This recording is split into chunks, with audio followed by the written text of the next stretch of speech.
Hey everyone, how are we all doing? Thought I would start a little bit early because there are actually people watching for once. Don't want to lose my viewers to waiting around too long. How's everyone? How's everyone keeping in their day-to-day lives? Real good?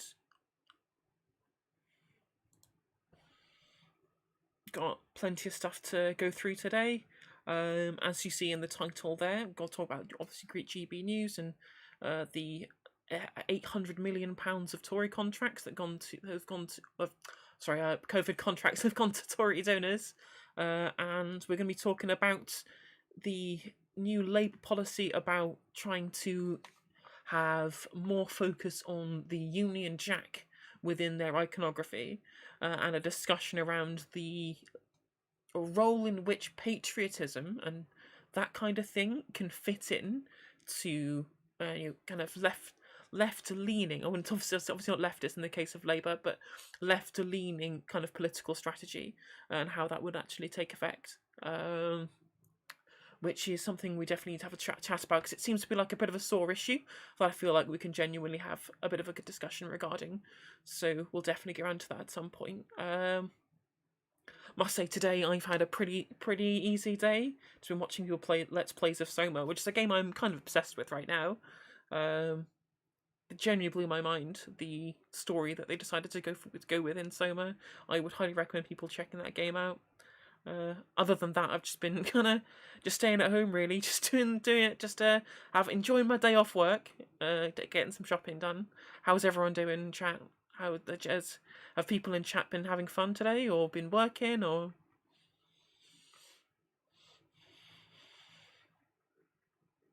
Oh, Confined Music, hello, and Lunera and Kuma. It is wonderful to have you all in chat. 6 people watching, and I'm only 5 minutes into my stream. That's good.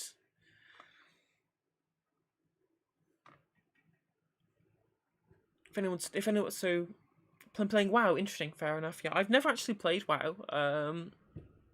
As much of a nerd that I am. If you again obviously the game that I've been looking into today, which was Soma, is a kind of a science fiction horror game. Highly recommended, excellent story. No, hello Energy Forest as well in the chat too. They are building miniatures, excellent, a wonderful use of one's time. Better than just sitting around in front of YouTube all day, which is what I've been doing. And also getting into arguments on Twitter because, what else would I be doing with my life?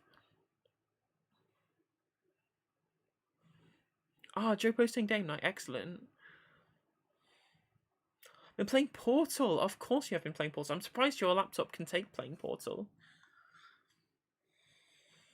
Also, everyone should go subscribe to Confide Music. They're good. They do good music. I saw. I was unfortunately busy at the time. And by busy, I mean sleeping, because I just finished work and I was tired.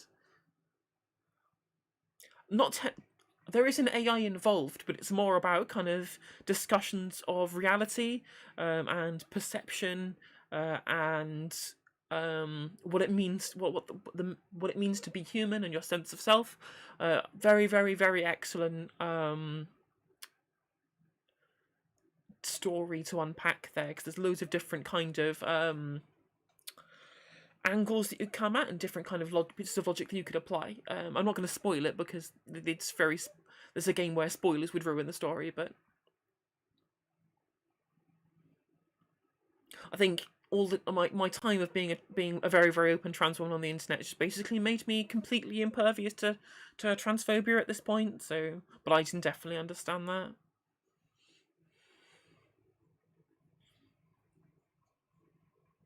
So yeah, let's get kicked off with talking about GB news, because it's kind of terrifying. I'm really worried about the state of the UK media at the moment. I mean, I think we're all kind of worried about the state of the UK media already, in the sense that the BBC seems to be the only kind of unbiased, fact-driven news organisation that we have out there.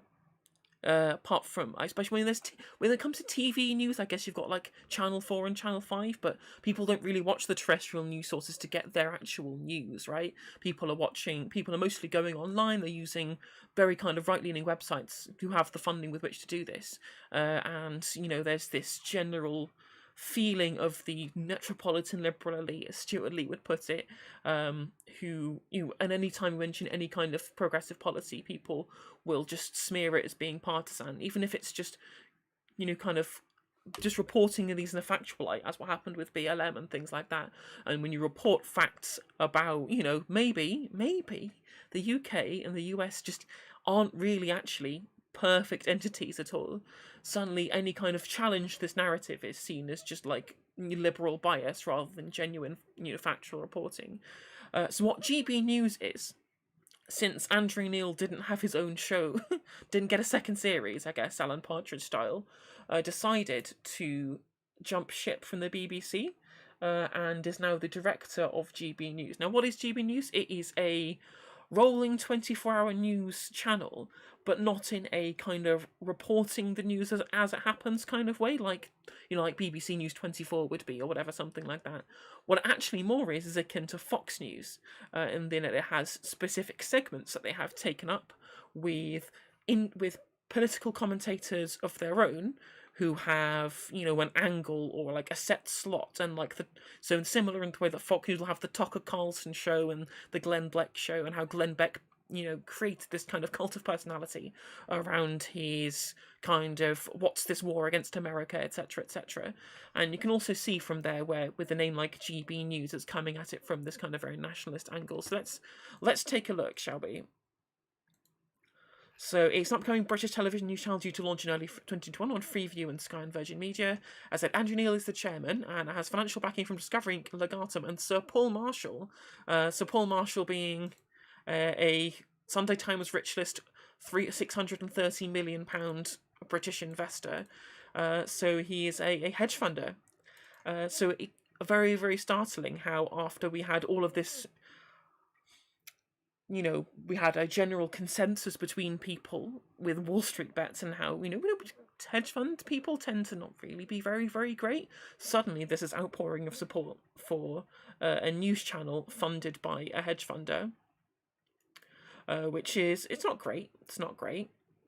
And, I mean, there's other, this is a Dubai-based investment firm. So it's all basically being funded by private entities, right? In the same way that any other, general mainstream media outlet would be, circa Sky News or whatever. Now, this one is also being funded by, where is it down here? Yes, the chief executive officer is the guy who used to be a former CEO of Sky News Australia, which is also a very, very, heavily right-skewed media outlet. So it doesn't seem like, to me, it's gonna give us a very fair or balanced account of what's actually going on in the world. Now, as we see here, GB News, this is what Andrew Neil said to say about it. It is GB News the most exciting thing to happen in British television news for more than 20 years. We will champion robust, balanced debate with a range of perspectives on issues that affect everyone in the UK, not just those living in the London area. We've seen a huge gap in the market for a new form of television news. GB News is aimed at the vast number of British people who feel unheard, deserved and unheard by their media. Now, you're already the alarm bells are going when you hear that those who don't live in the London area, because that's supposed to be where, the liberal elite hang out. It's actually where all the poor people are. I think you'll find, unfortunately, it's where all the poor black people are. That's mostly who live in London, right? These aren't like metropolitan liberal people. Although, to be fair, there is a lot of money in London as well. It being one of the richest cities in the world, but it's also, like most large cities, it is predominantly working class people, because that's where the CBD is, and that's where most working class people are going to live, to have access to all the job opportunities and to be able to work. So this would make more sense, right?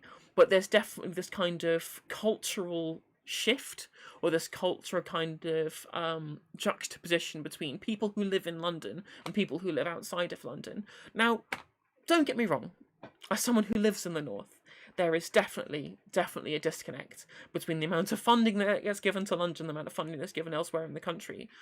But that's like an economic issue of, Conservative Party, or specifically Conservative Party policy, and, where they want to put funding. It's nothing to do with who the liberal elite are, right? This kind of scapegoat that the right wing kind of trot out whenever this kind of thing happens.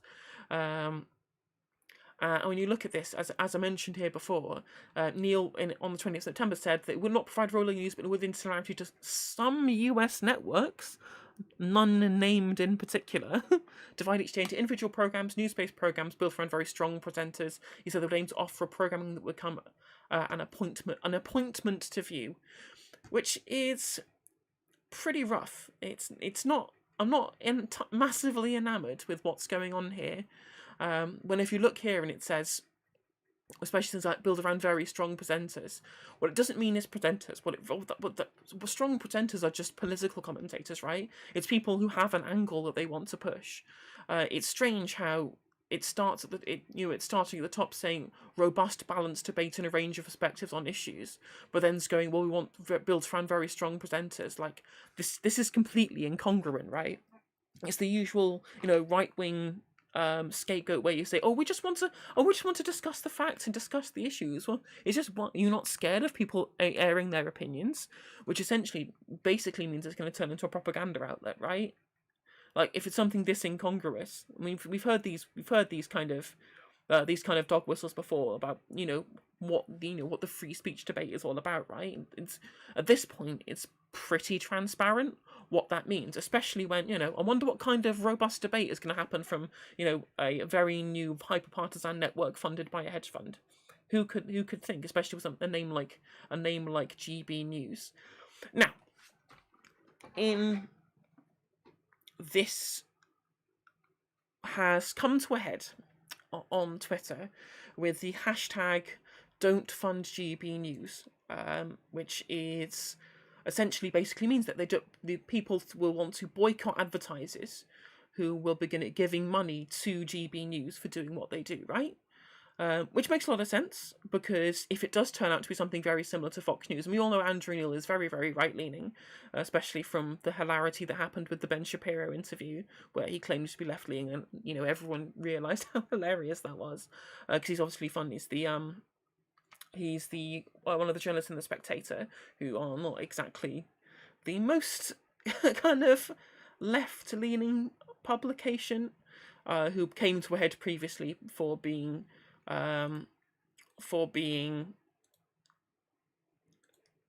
disincentivized by. So at the Co-op AGM, the annual meeting of the UK Co-op, they decided at the AGM to pull advertising from The Spectator for airing their transphobic views, and essentially they pulled back on that. And we're just like, no, we just want to have a discussion about the facts between these scientists and all of these medical personnel and psychologists and sociologists who understand what gender is, and then these paid shills for the turf sphere funded by white supremacists. We just want a debate between these two, right? It's just a debate, isn't it?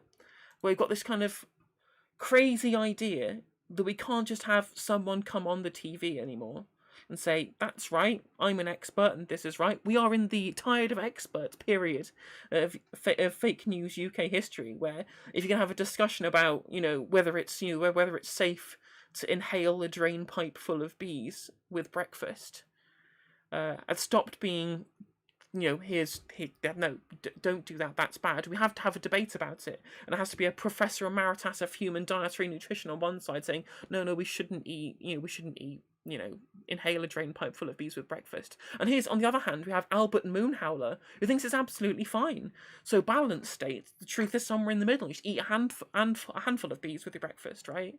This is where this phony kind of balance angle comes to, where we have to essentially take every kind of crackpot conspiracy theory as if it's any kind of relevance, rather than just having someone who, with an expertise and kind of an authority on a given field, to be able to give people an accurate representation of where the facts will do and don't lie, which is it's very frustrating to have to deal with.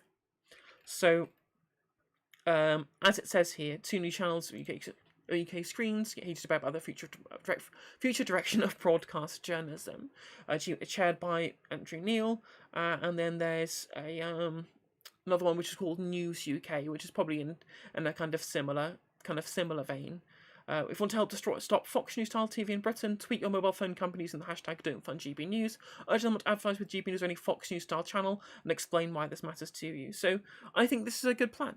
As always, I think it is worth making sure that these kind of we take action as members of the public to not allow these kind of narratives to prevail within the media. So, for example, like at the Cora Page where they pulled sponsorship from the Spectator, leading to the cancel culture debate. Or when you look back at what's another similar example, I mean, in the H. Bomber Guy video, we talked about Keurig pulling advertising from Sean Hannity's show for, defending a paedophile. Because, I mean, we should be taking these actions and taking a moral stand on these things. Otherwise, we'll just be able to let, people with huge amounts of money be able to roam free and spread their disinformation. When there's already a movement of people, there's the Defund the BBC movement, who say they are very sceptical of what the BBC represents, when every independent bias checker states the BBC as being completely kind of fact-based, with a centrist narrative, with no kind of bias left or right. Like, I was in a discussion on Twitter today, believe it or not, with someone who was like, let me just bring up my notifications and find it. When you look around here and you just go like, oh, I watch the BBC and The Economist because they're centre-leaning. Oh no, that's just what you'll feel comfortable and agree with. And you go, well, no, the media bias chart has the BBC right in the middle. And they go, well, if it's not, did a centrist compile it? And it's like, well, no, it's just independent fact sources. And when their only response to this is plenty around with conflicting results, you're viewing New Times papers you agree with, which was my original point. And I was just like, no, like, when these people are delusional, because they look at anything that disagrees with their worldview and just will say, oh no, well, if it doesn't agree, then it's just left-wing propaganda. And it's like, this is how independent fact-checking works and media bias checking works. And I'm just like, I mean, I actually have to respond to this, Ryan.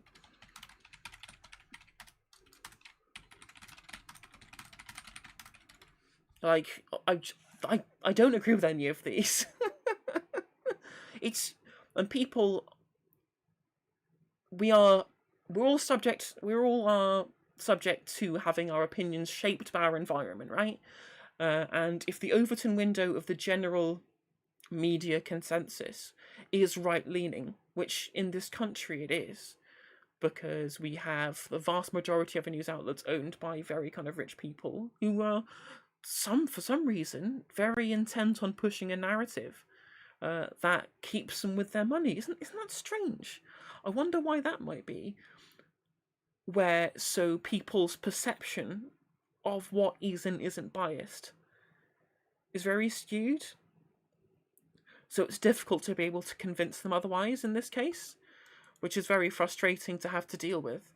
So I'm not sure how we're going to approach this if this kind of thing, like GB News, if this gets normalised and we just have ranting Tucker Carlson demagogues, spreading partisan misinformation, that because these people get hooked on this. Like, it's like a drug at the end of the day.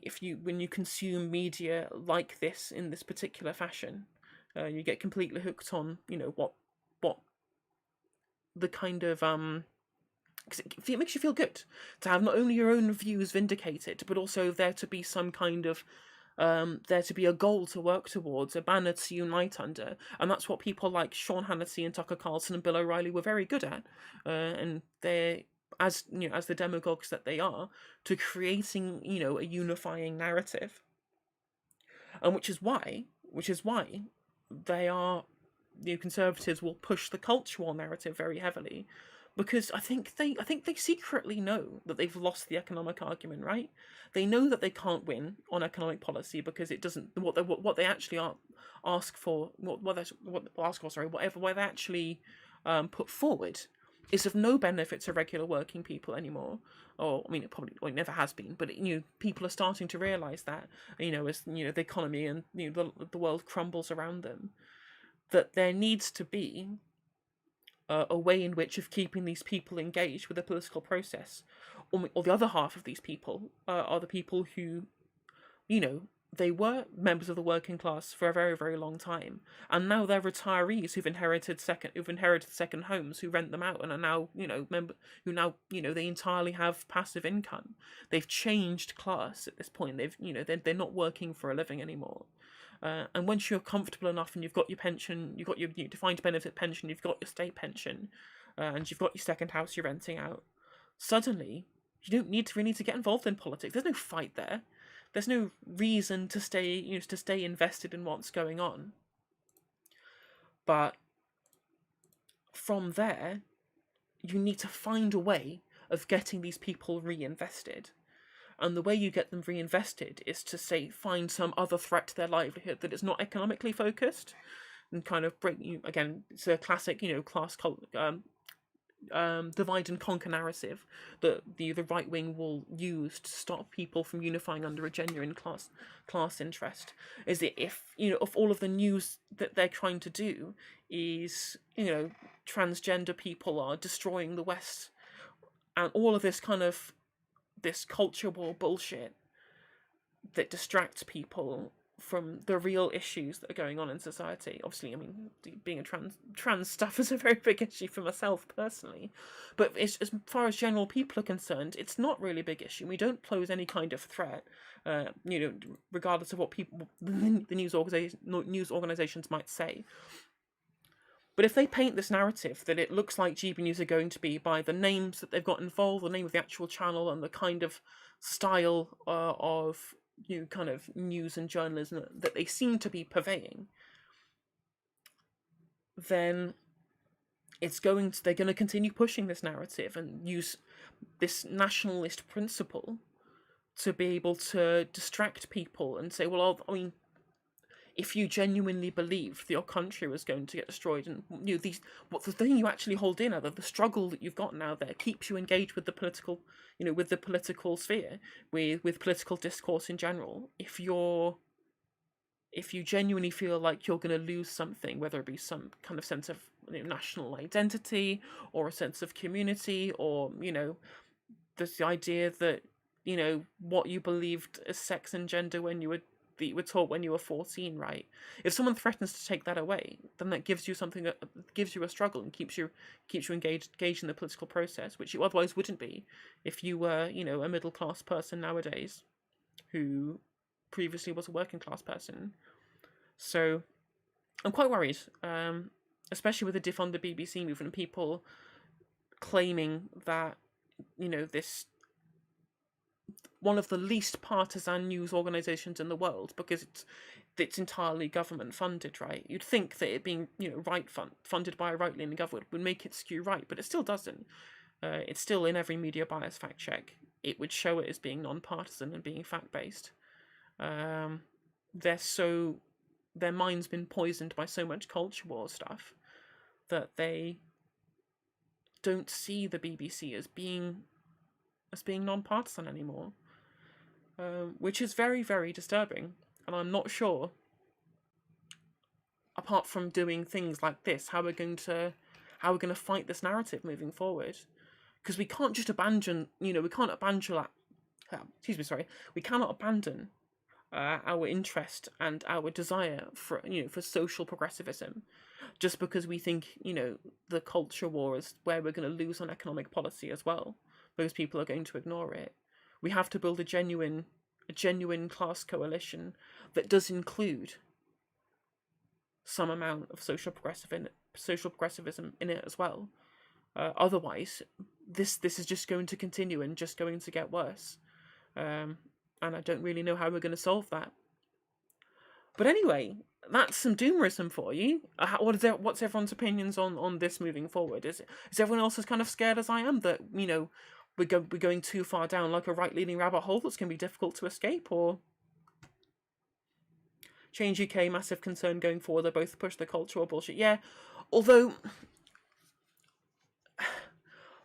are Change UK going to take away Labour voters or Conservative voters? I mean, I guess the kind of salt of the earth Little England ex 70s Labour voters, post 2000s Conservative voters, the Red Wall voters, maybe they would be enamoured by something like Change UK. I mean, they vote. I mean, that's what happened in 2020. They voted for the Brexit Party.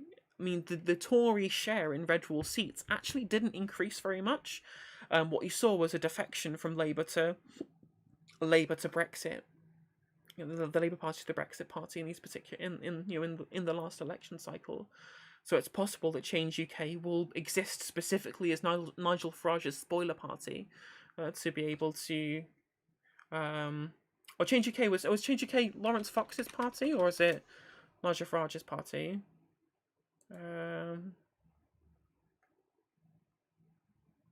Change UK was the split party. What am I thinking? Is it Reform?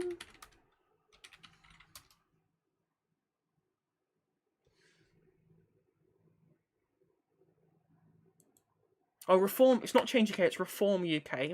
That's the one. Yeah, that's Nigel Farage's party. Reform UK. We rescued Brexit.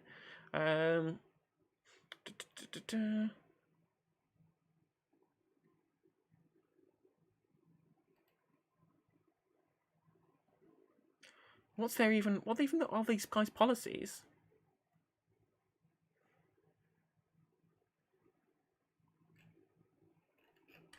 Let's have a look. About. Let's have a look at About. Yeah, Reform UK, Change UK was the independent group for change or whatever. But there's Lawrence Fox was supposed to be starting some political party. If I'm not mistaken. They've changed their name but haven't changed any of their About section on their website. That's true. He does just do sloganeering. I mean, when you ask people what Brexit Party policies they were interested in, and they were like, "Oh, just Brexit. That was it." Definitely scary when you have some people that refuse to believe anything unless it fits their worldview, and then yell about everyone else living in a bubble. I mean, I definitely live in a bubble. Like, I definitely, have my own worldview, and I find it difficult to, move away from that. But it is very, very difficult. I mean, especially with like QAnon types, to try and convince them, that the sky is actually blue, despite how much they think it's green. And living in this post-truth, people are tired of experts existence. It's going to be very difficult to engage with these people on a proper level. It's worrisome. It really is. Let me just have a look here. Reform UK. Let's have a look.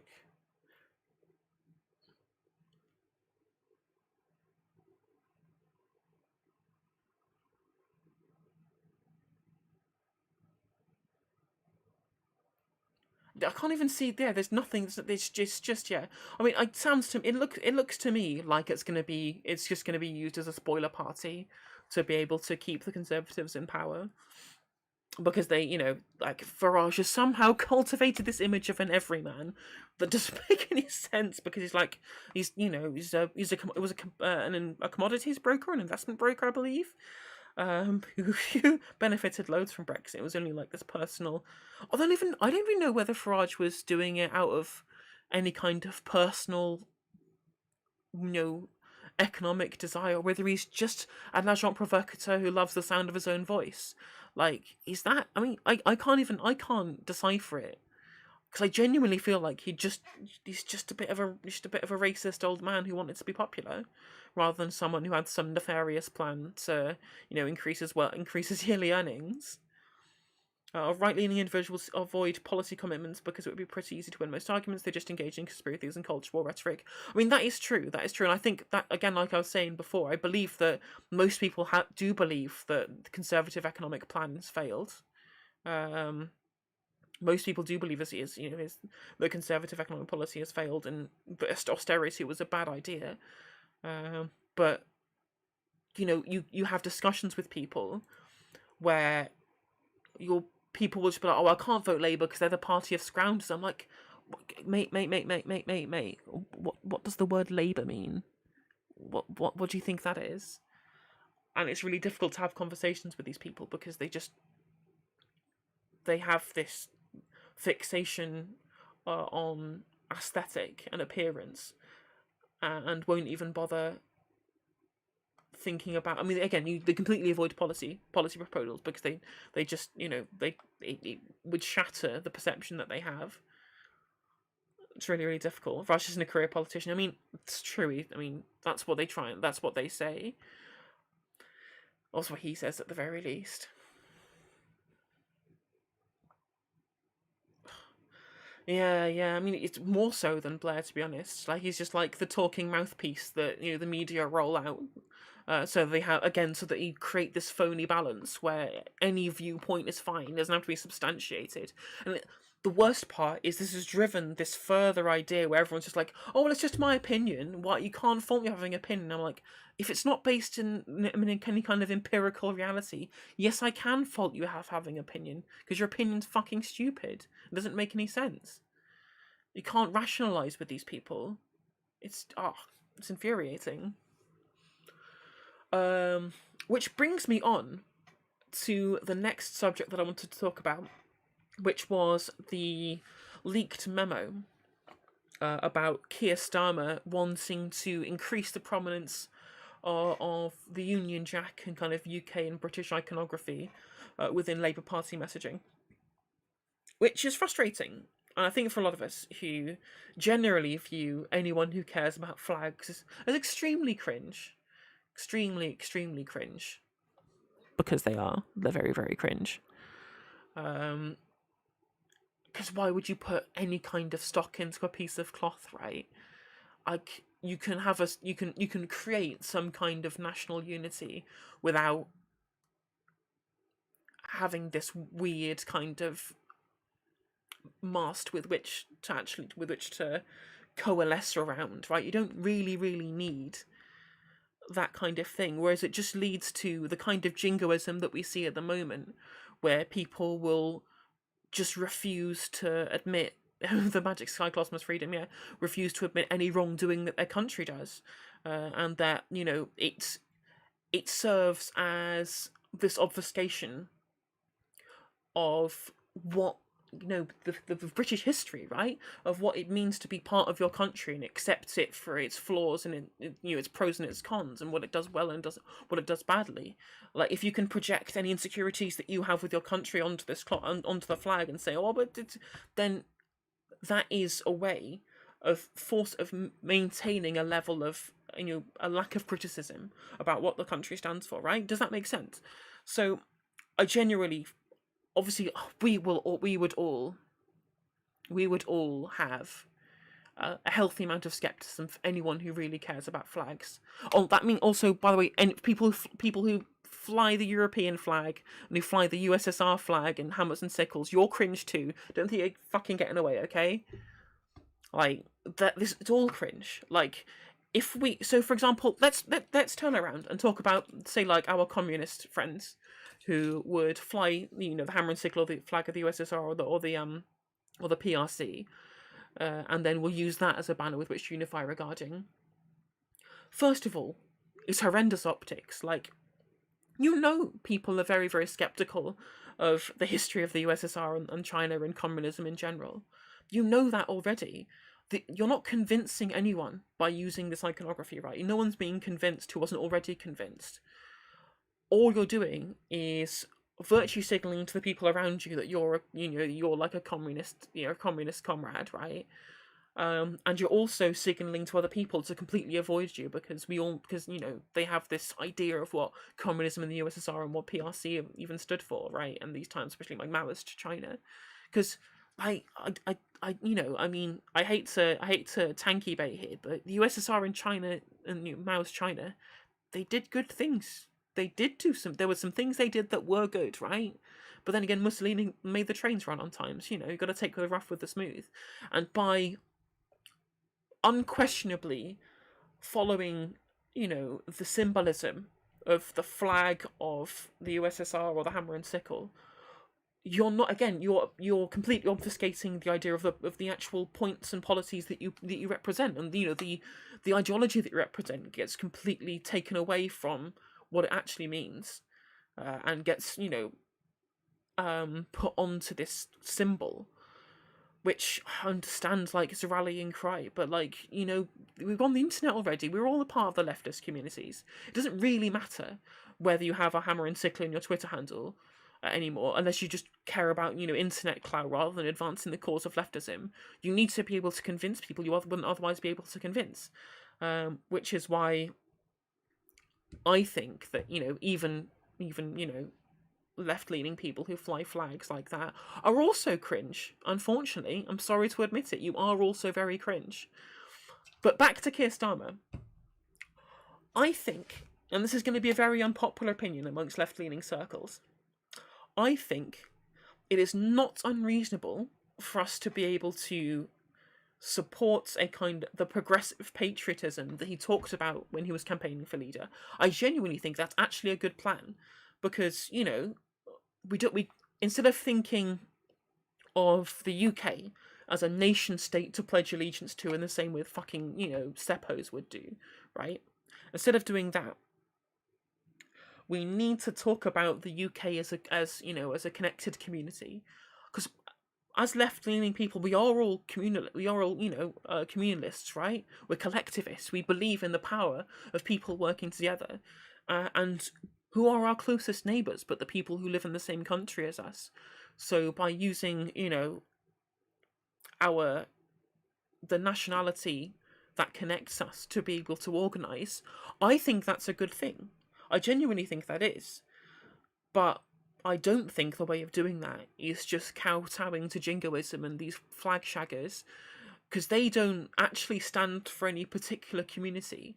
They just stand for some kind of nebulous concept of Britishness and the idea of Great Britain being great, right? They don't. If you ask them why Britain was great, they wouldn't. They probably wouldn't give. Excuse me, sorry. Probably wouldn't actually give you any kind of, you know, empirical reasoning as to why, because we all know the Britain's, you know, done horrific shit all through its history, which needs to be addressed, like the Amritsar massacre and the potato famine and the Bengal famine, and, you know, the Boer concentration camps and the Zulu wars and, you know, the Atlantic slave trade, right? Like, we can't just forget these things happened. We can't just do that. But that doesn't mean that we can't use our local community and our national community to be able to organise together, because at the end of the day, what are we doing in the political sphere if not pushing policies that we think make our country better? And what other lens do we do to be able to get through to people who otherwise would be kind of consumed by jingoism by saying, look, well, no, I understand that you love your country. I don't hate it here. I mean, I'm pretty close to hating it here with the amount of turfery that goes on, but, like, I'd rather be here than Iran. I'd rather be here than Nigeria. I'd rather be here than the United States. Right, I'd rather be here than any of those places, because I have, you know, how we have the NHS and we have, you know, a thriving Bangladeshi community in London, whatever, things like that, like things that I genuinely love about about being in the UK. Obviously, I'd rather be in Denmark right now, but there's a patriotic strength in wanting the country to be as good as it is, as good as it can be, which is why whenever you get the rhetoric that people espouse, well, if you don't like it, why don't you just leave? And I'm just like, well, because there is, you know, we've not reached our peak yet. It can be better. We can dream of a better world. It's not like idealism to think that when we have other models of other countries doing things well that we can copy. We're not, you know, being traitors to the UK by suggesting that maybe the Nordic model of social democracy might be better than ours, or the workplace democracy might make the lives of working class people better, or that we could. These are, you know, positive improvements we can make that would make, you know, unironically make Britain great. Not again, because it never was great, but, like, we could make it great. There's scope with which to do so, and blindly believing that it already is great when it's not. You're just deluding yourself, and it's another way of. It's another going back to the kind of culture war narrative that we're talking about before, where we were talking about how conservative thought leaders will try and push people away from talking about economic policy because they know they've kind of lost the argument. And again, like, alluding to a blind sense of patriotism is another way of obfuscating that. It's annoying that now any genuine criticism in country is backed up by Valencia, because I'm not patriotic, go live somewhere else. It's kind of a shithole filled with racist turfs, etc. Like, yeah, exactly. I think I've touched on what I was saying again there, MTG Forest. Yeah, I absolutely agree. It's very, very frustrating.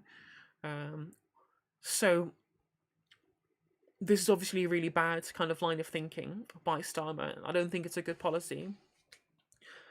But I do agree with the rationale behind it. I just think the execution is really poor because it doesn't do anything to challenge, the British exceptionalism narrative. Um, and I don't think it really works as like the progressive patriotism angle, right? It is just jingoism. It doesn't have any kind of policy platform backing it up or any kind of vision that it has. It's just you know patriotism for the sake of patriotism. That at the end of the day, I think leads us nowhere. So it's very very frustrating. I mean, what do people think? Am I like way off the mark? Am I blinded by Westist by European imperialism? Am I blinded by that? Am I too much of a Westerner to get this? But I don't know. What's your thoughts? We should redefine or reappropriate the concept of patriotism. Yeah, absolutely, Mr. Tambourine. I think that's definitely something that I would absolutely agree with. I mean, again, I think we've allowed the right to steal what patriotism even means. We've allowed them to steal the free speech card as well. Have they taken everything that we love? Have we just given up? Agree with what's said. God, good. At least I'm up on the right track, right? I'd hate to think that I was completely off the mark with this one, because I genuinely feel like we could build a community together. I mean, it doesn't help that there's loads of racists, but I genuinely believe that people are good. People are good, like people are products of their environment, and if we can somehow change the environment, then people will change along with that. But unfortunately, we live in an environment that is entirely dominated by the people with money, and unfortunately, they're going to want to do the things that are going to keep the money with them. Unfortunately. And it doesn't seem to be getting any better. It only seems to be getting worse. I mean, how many people have the Conservatives killed over the past year? 100,000 people died of COVID, and people are still winning in opinion polls. Like, what the fuck are we supposed to do? Increasingly, Starmer comes across as opportunistic. Now this has got least. Yeah, I mean, certainly. So, I mean, he's not sticking to any of the kind of policy platforms that he knew that he said he would stick to during his leadership campaign. Like, we're not talking about nationalising public goods, especially considering that the trains were nationalised as part of the coronavirus package. Especially, and then all the franchises weren't renewed. We could just like not renew them when COVID's over. We could just not do that. And that's not a position that he's taking up, or a kind of a riposte that he has for Conservative policy. And he's just letting the Tories get away with this blatant cronyism, which we will come on to in a second. So I think we can definitely talk about. I mean, is there some kind of like ad campaign that we can do about like joining a union flag, union stuff? I don't know. Someone think of a good slogan. I'm not good at words. I'm more a maths person. I mean, it definitely is. I mean, it definitely is just optics. I definitely agree. But then again, I think one thing we have to come to the conclusion of is the left is optically horrendous at the moment. I mean, how we have to fix our optics issue, because we have a big one in the UK, especially. Like, I feel like the left has a worse optics problem here than they do in the US.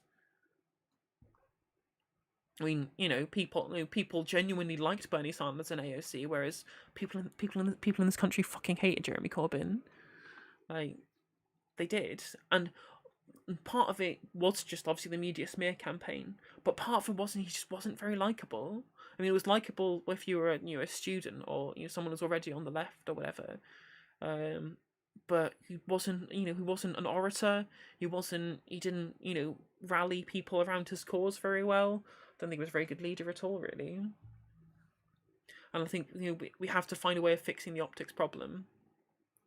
And I think, and as I mentioned before, first of all, get rid of the fucking hammers and sickles, because no one's gonna listen to what you have to say if you have a hammer and sickle on your Twitter handle.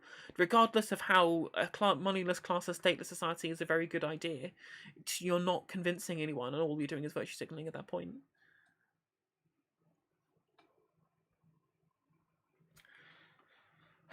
Just don't know how we're gonna fix this.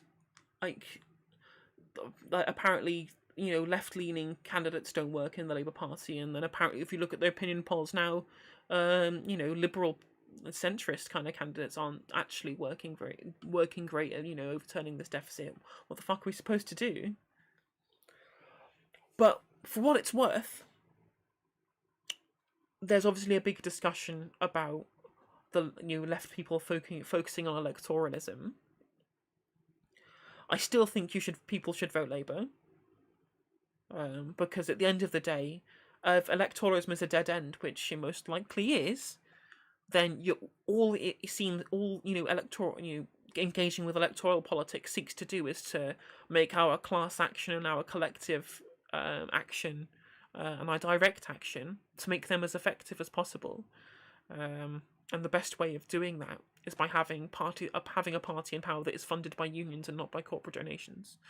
Because then at least the Labour Party at time of recording is beholden to union interests. So if we want to use the unions as a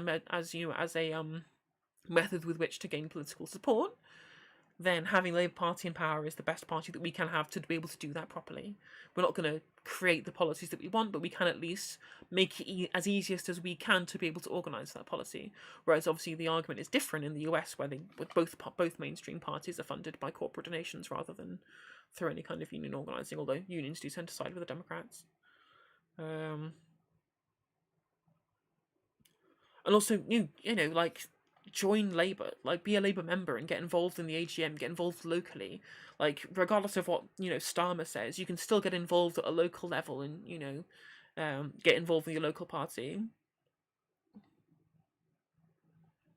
That is true. I'm not saying there wasn't anti-Semitism, because there clearly was, but I did a big piece, I actually read through the whole EHRC report on stream back when the day after it broke, and it wasn't that as bad as everyone said it was. And also I also cover the fact that when you actually look at anti-Semitic opinions in the UK, every single poll comes out as being far focused on the right rather than the left. Although strangely enough, after Tory members talking about the future of the Aryan race under Jewish Labour MPs' Facebook pages, nonetheless, or their their historic notion of Islamophobia, which was brought to light by Baroness Saida Varsi, who is a Muslim and is a member of the Conservative Party. Funny how these kind of notions and these kind of opinions that these kind of people hold, these racist opinions, or Boris talking about watermelon smiles, etc., etc. Funny enough, how this very, very pervasive racist attitude that's always been a part of the Conservative Party, going back to the if you want an N word for a neighbour, vote Liberal or Labour, that they had on their election posters, or the Daily Mail supporting Hitler. Funny how there's no EHRC report into Tory racism. I wonder why.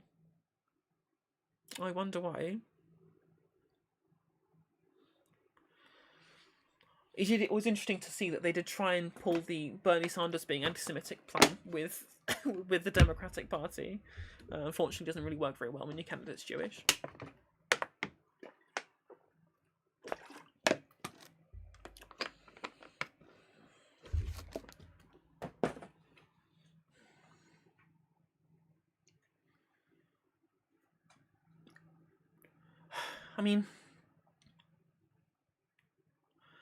What I'm hoping is that post-COVID, when the next election cycle eventually comes round, I'm hoping that there will be a little bit more of a focus on the amount of people who died during COVID, right? It's easy for people to want to vote for what's in power during times of crisis. I think people will be able to look back and see the problems post hoc once we're the other side, and people don't need the stability of the same government anymore, of being whilst during the pandemic. But you never know. Everyone might be completely consumed with GB News and what they have to offer. We might live in just like this jingoist nightmare, which would be sad, to say the least.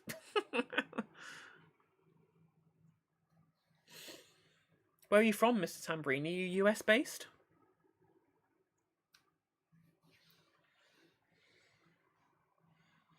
I feel like there's a gap in the market for a UK streamer for talk about UK politics. I know because I obviously everyone knows me being a big fan of Vosh, so I get very well acquainted with American politics, and there being two big streamers who focus on like kind of American news. But I feel like there's a spot for someone talking about UK politics on Twitch and YouTube. Don't know if my rhetoric's good enough, and I tend to pause a little, but practice will make perfect eventually. And by all means, if you're enjoying the stream, I highly would recommend if you follow me on Twitch or subscribe to me on YouTube. It would be very, very appreciated. And give the video a like if you haven't done already, etc., etc. Algorithm thing, etc., etc.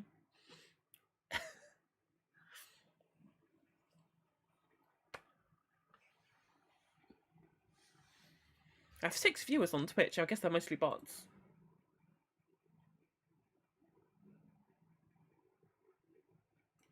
Well, hello, Twitch bots. Thanks for pumping up the numbers, so I don't have rookie numbers, and they are technically still rookie numbers. There's only 6 people, but it's better than 2. It's better than just me and Stream Deck a bot chilling out together.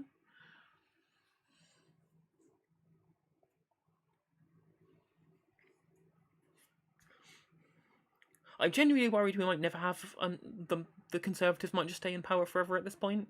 I mean, with all the gerrymandering and their defunding of the Electoral Commission, and the way in which there was this wild news article I read last month about how they're essentially devolving a lot of decisions down to committee level rather than passing them as acts through Parliament, which has essentially turned the political system into like this permanent, or the electoral system into this kind of permanent electoral college to keep them in power, which actually has no power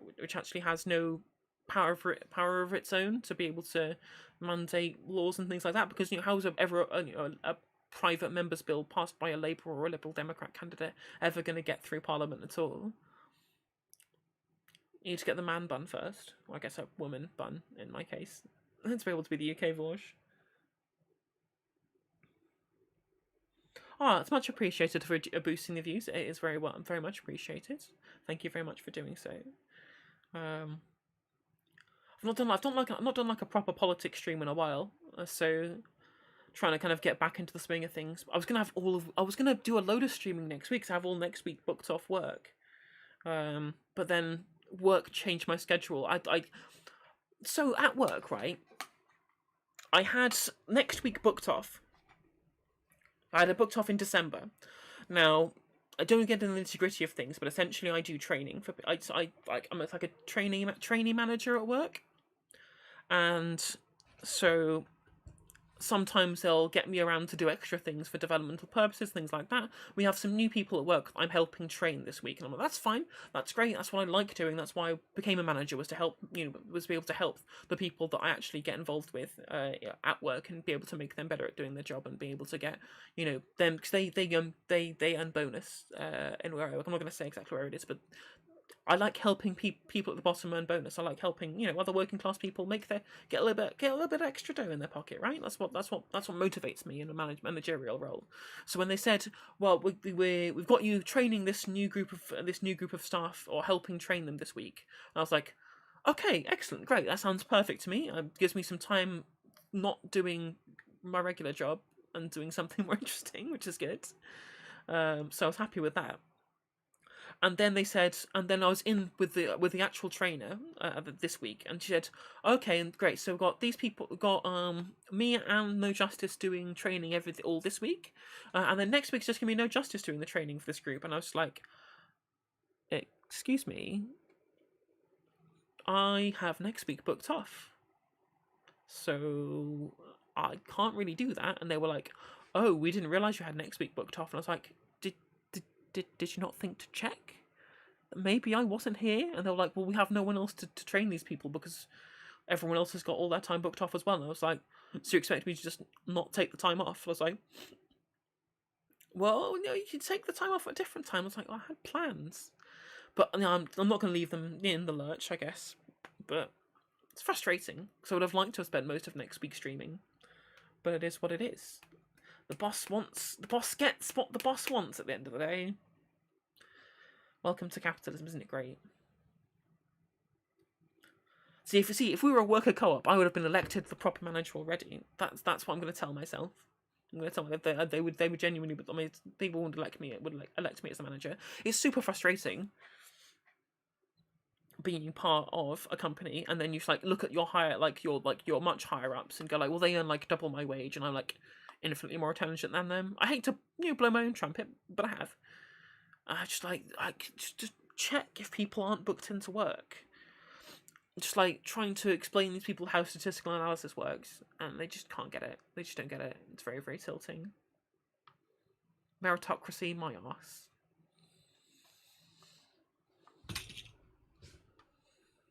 What's amusing as well is I work in a call center, and by call center I mean I work from home doing what I would do in a call center. So I spend all of my day at work, sitting at my PC, talking into a microphone all day, and then I find it very difficult to try and scrape together the mental wherewithal to be able to then come on my PC and then stream talking into my microphone all day, all evening as well. So it's nice to have the time off to be able to properly research the subjects that I'm talking about. Otherwise, I could come off being really not very knowledgeable, which wouldn't be great. It's frustrating because I'd love to have. That's the problem with being working class, right? Is that you spend so much time, so much of your time working, and so much of your time, you know, clocking in and clocking out, being part of the daily grind, is you don't have time to educate yourself. You don't have the the capacity or the spoons to be able to do so. Like I was like, oh, well, you should read theory and blah blah blah blah blah blah blah. It's like, well, okay, well, I've read Capital, and I've read State and Revolution or whatever, but I can't sit here reading Horkheimer and Bakunin and Adorno all day until the cows come home because I have a fucking job to do. It's all right, being a fucking university student who's never, actually done any real work, saying, "Oh, look, I've read all of this stuff." It's like, well, fucking done, right? You've got 3 lectures to go to and some seminars. You've got plenty of time to be able to do the leftist research. And I hate to come off as like, one of those kind of people, but I do get frustrated. People go, "Oh, socialism will mean that we don't have to work." I was like, "You've never fucking worked. You're in university. That's please, like, stop thinking that." Socialism is this magical world where you don't have to be, we don't have to work together to create a better world, right? That there's a key word in there you're missing is work together to make a better world, not sit at home pretending that robots are going to do everything forever. Like, we in a communist society, in a classless, moneyless, stateless society, we are all going to have to put in the work together to create the better world, and we're all going to have to pitch in, right? So you can't just sit there, work bad. Okay, right, okay, work bad, good, I agree with that. Work is bad, but it doesn't mean that it has to be A, unfulfilling, and B, at the behest of at the behest of a capitalist, and see what's having your labour value extracted, right? Like, at the end of the day, one of the main things that we want to do as socialists is make work pay for what it is, rather than just trying to eliminate the idea of work. Although, to be fair, like, at least in a society where work is the idea of work and wealth is distributed more fairly and more efficiently and more resourcefully, people would do way less. Like, we wouldn't be working as much as we would at the moment. Sorry, I went off a tangent there. I just get frustrated at people telling me I've not read enough theory. I have read all theory, of course, because I've watched Force, and that's basically the same as reading theory, right? Probably shouldn't say that. It's going to get clipped and shipped so badly.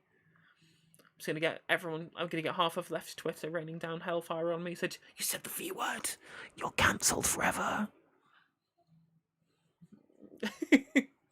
What game are you playing at the moment, Daniel?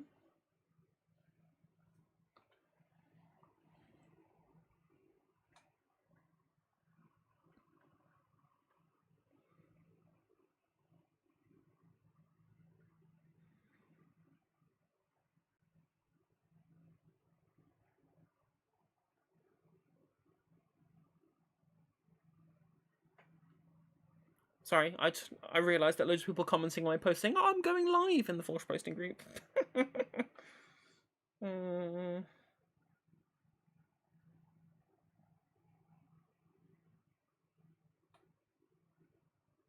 Sorry. I shouldn't get distracted whilst I'm streaming. I'm supposed to be entertaining people. There's people are actually watching me. 14 whole people are watching me right now, so I need to be entertaining. I guess we should move on to the next thing I was going to talk about, really, shouldn't I? Am I doing segments? I'm just turning into the V-Man. This is bad. I need to find my own niche. I need to find my own shtick. Well, I guess my own shtick is really being like him, but from the UK and with tits, right? That's the difference. Although slightly less rhetorically efficient and a little less sexist. Oh, 'cause I mean, like the ironic sexism is funny, but it is still ironic. Like it is still it's funny, but it's still maybe ironic, but it's still technically sexism, and so not only do you leave yourself liable to get clipped and shipped a lot, but you also just need to understand that the people who don't take it, who don't understand that it's supposed to be facetious, will take it at its word, right? So you need to be really careful.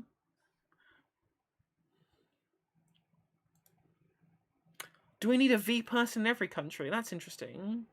Hello there, Mr. Tambourine, for hopping on from Vosh posting as well. Do you need a V person in every country? I don't know. Like, we don't need specifically a V person. I mean, but I think we need rhetorically efficient people to as many of them as we can to be able to influence people, the voting public, and be able to create a class like a genuine rhetorically powerful and practical leftist working class movement, right? We definitely need to, regardless of which country, and then we need to have people around who can put forward ideas, who can create a narrative that's going to win people over. Because at the end of the day, like, and as he always says, like, one thing that we need to focus on isn't about virtue signaling to other lefties about what's good and what's not. We need to be able to pull people over to our point of view, and if we can't find optically and rhetorically efficient ways of doing so, then we're just going to be stuck in the same echo chamber circle jerk forever. Ironically, what I'm doing right now. True, we do need to make leftists not look like upset children. That's really important. And and again, like, it's, I keep talking about optics, right? But it is really important that we look at things through those kind of lenses, because the people we're trying to convince, like, unfortunately, they don't care about facts. They don't care about facts. They care about aesthetics, right? They just want to, like, dunking on people is what's actually rhetorically efficient a lot of the time today. Unfortunately, I wish it wasn't. I wish we could have something a little bit more useful, but it's what people come to see a lot of the time, unfortunately. And people don't care about looking wrong if they can find somewhere that tells them that they're right, but people care a lot about looking cringe. People really do care about looking like they don't want to look stupid. They don't want to look like they've lost. Like, feeling like you've lost is a lot worse than being looked like you're wrong, right? I feel like that's true. So having people who are rhetorically efficient, regardless of your locale, is important. This top fucking sucks. It's cute, but it keeps falling down. See, that's what 6 months of estrogen does. It's great. Highly recommend. I'm transing people. Although I messaged my friend Summer as soon as Abby came out, Abby of Philosophy Tube, and I was just like, okay, so the first thing we're gonna get is we're gonna get tweets coming through from the turf sphere going like, oh, clearly that all these trans women are just egotists who just have this this unwarranted sense of self-importance and just love attention, right? So they get these massive YouTube channels where they get to look really self-important, and then once they start losing viewership, they're just gonna trans themselves to get all this exposure and get woke points from the internet. And I'm just like, as soon as Abby came out, as soon as Abby came out, right? And then I went on Twitter, and like an hour later I found a thread saying exactly that, and I was like, fucking knew it, especially after Jim Sterling came out as trans as well.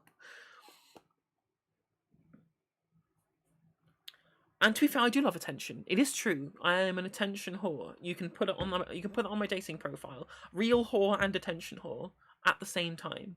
Like, that is not untrue, but it's nothing to do with me being trans. I just am. right? And Abby is as well. Although it was amusing for her to talk about, like, oh, this is what it's like being trans, blah blah blah blah. I was like, well, it's okay when you get $40,000 a month on Patreon. The $40,000 a month, I forget how much she earns. She earns a lot. But I mean, her video was great though. Although I thought maybe if you're gonna have this really kind of baroque thought out coming out piece where you talk about, you know, the trans existence and things like that, you'd have thought you'd have found someone who could learn a script rather than someone who had to read from a piece of paper. Like, the script was great, but and I thought the person who she hires to play her pre-transition self, I thought that person did a really good job of copying Abigail's mannerisms. I thought that was really good, but it does kind of break the immersion somewhat when you see them just like, and this is what it is like being trans and being philosophy tube. And I was like, they just. How much would it cost if I hire a teleprompter? You have so much money, Abigail. You could have just got a teleprompter and this would have been way better.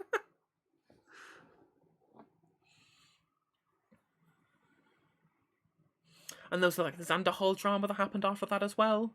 And I touched on that in the group too when I was talking about how, like, people like Xander Hall, and actually, honestly, to a certain extent, Forge as well. But at least he takes the time to, you know, put in the actual legwork. Where Xander Hall has just taken trans activism and the trans experience and has just used it for, like, it's just like drama baiting for clicks. It never just, like, he started off really good doing like theoretical stuff and like debunking the Lisa Littman study on rapid onset gender dysphoria and things like that, like genuine really good work. And now it's just like other trans YouTubers bad. There's another video on Blair White. Give me a bid video, get big like bar. I feel like he's just using trans activism as a way of channel growth rather than through any kind of genuine desire. He does have a genuine desire to make the world a better place for trans people. I don't doubt that for a second. Like, he's a nice guy, right? But I don't think he's really doing anything by just like by using it for drama posting rather than actually going on the ground and putting in the legwork and the practice like V-Man does when he debates like all the turf sphere, and like RGR is fantastic with this very specifically because not only is she trans as well, she provides a theoretical and empirical framework with which to base her arguments because she's super smart like that, but she engages with points head on rather than just doing it for clout, which I feel like Zan does a lot. And also there was the Zan tweet about Philosophy Tube where he was like, I fucking knew it, and I was like, yeah, we all did, Zan. You don't have to bloody say it. It's rude. I mean, to be fair, if people knew me pre-transition and I came out to them, they'd probably be like, yeah, no, we knew No Justice. We all knew that you were, and I'm like, great, brilliant. But when it's someone who has such a public coming out, who's such a public person, who's essentially transitioning in the public eye, saying something like that, like, how could you not know that that's tone deaf? I know that he's like a 21-year-old kid, like, still like an edgy boy, but come on, have some common sense, for fuck's sake, Zan. And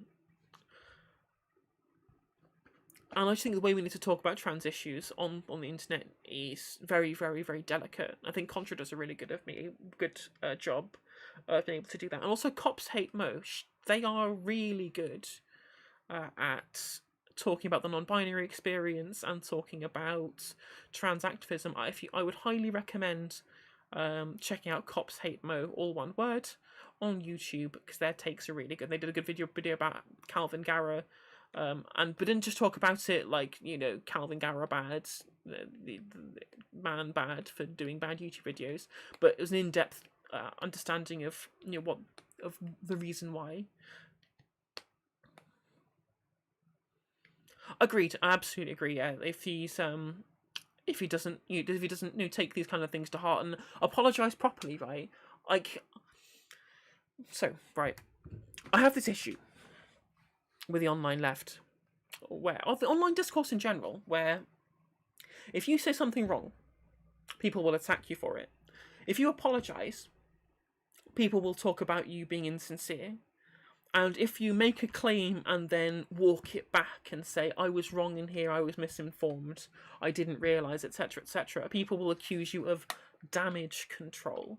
And like, if we create this environment where no matter how sincere you are, people will refuse to take any kind of retraction or reconciliation seriously, or take or will believe the sincerity of it, we're going to cultivate an online environment where no one will ever walk back spurious claims or things that have been debunked. They're just going to continue like hammering away at the same nail, regardless of the genuine truth or empiricism of the claim they're trying to make, because people won't allow them the space with which to be wrong, which is really important. I mean, someone like Head, for example, like, she has a lot to answer for. She's done a lot of damage. And so I don't and I think it's reasonable to say, I don't think she can come back to the online political sphere and just say, oh well, whoops, but we're cool, right? I'm like, you need to admit what you did was wrong. But what there can't be is a reason for her just to be completely excised from, left-wing political discourse when she, like, she had a very, very large kind of alt-right audience, or at least like anti-SJW audience, who she has a very big scope to push leftwards. I mean, she does have some content like that, and it's mostly just on Twitter, but, she's only got so many Twitter followers, but she has like over 1 million YouTube subscribers. She could do a really good job at being able to pull people over properly. But we need to allow, but people saying we literally have to excise her from public discourse completely. I'm just like, well, what good does that do? It's not, what good does that do? If you're unaccepting of people who admit they messed up, then no one will admit they're wrong. Yeah, exactly. We'll just have this, we'll just never be able to reach any kind of agreement because everyone will be too scared of, ironically, being too scared of being cancelled. I myself and Confide had a really good discussion about cancel culture, because they have a song called Cancel Freedom, #Cancel Freedom, which is an amusing title, which essentially is about that kind of thing, about how the cancel culture discourse has become so toxic and bad faith on the part of conservatives, because it doesn't affect the right. It doesn't really affect the right at all. In fact, I mean, the right are the worst kind of people when it comes to cancel culture. I mean, look at the Dixie Chicks, for example. Like, they said, maybe bombing Iraqi children is bad, and then suddenly the record deal gone, album sales gone, no, the whole career ruined for saying that bombing children is bad. Like, whereas someone like J.K. Rowling is like this coordinated and, highly popularized attack on a minority, or just stating her opinion, blah blah blah blah blah. But again, obviously no empirical facts there at all. And there's another good video by the V-Man about why cancel culture only affects the left. But someone can't believe someone from Texas can be so stupid. I mean, that's a sentence that belies some kind of expectation of Texans being intelligent, right?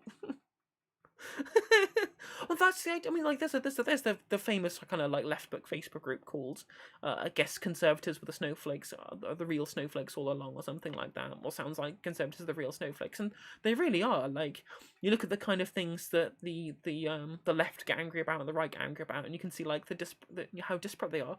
Actually, Boogie29888, Boogie of all people, put out a tweet about how he'd become more left leaning.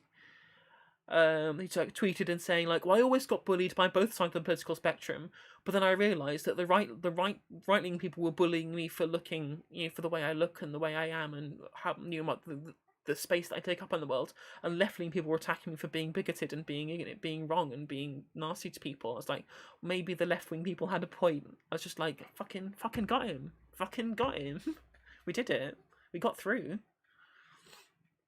And what right-wing people will cancel people over, saying that Winston Churchill was bad, and they'll get angry about the football man no stand up, or they'll get angry about Black Lives Matter flags being flown at sporting events.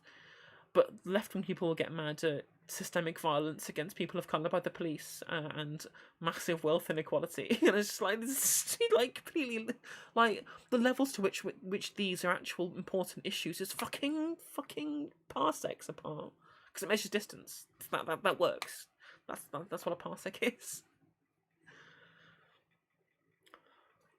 Yeah, and the thing is, people accuse the left of book burning a lot of the time. Like, you look at Abigail Shrier's Irreversible Damage that I covered on stream, where essentially, well, people are trying to cancel her and the book that she wants to do, or the book that she's selling, for telling the wrong kind of truth. I'm just like, no, we're just saying that it's fucking lies, because it is.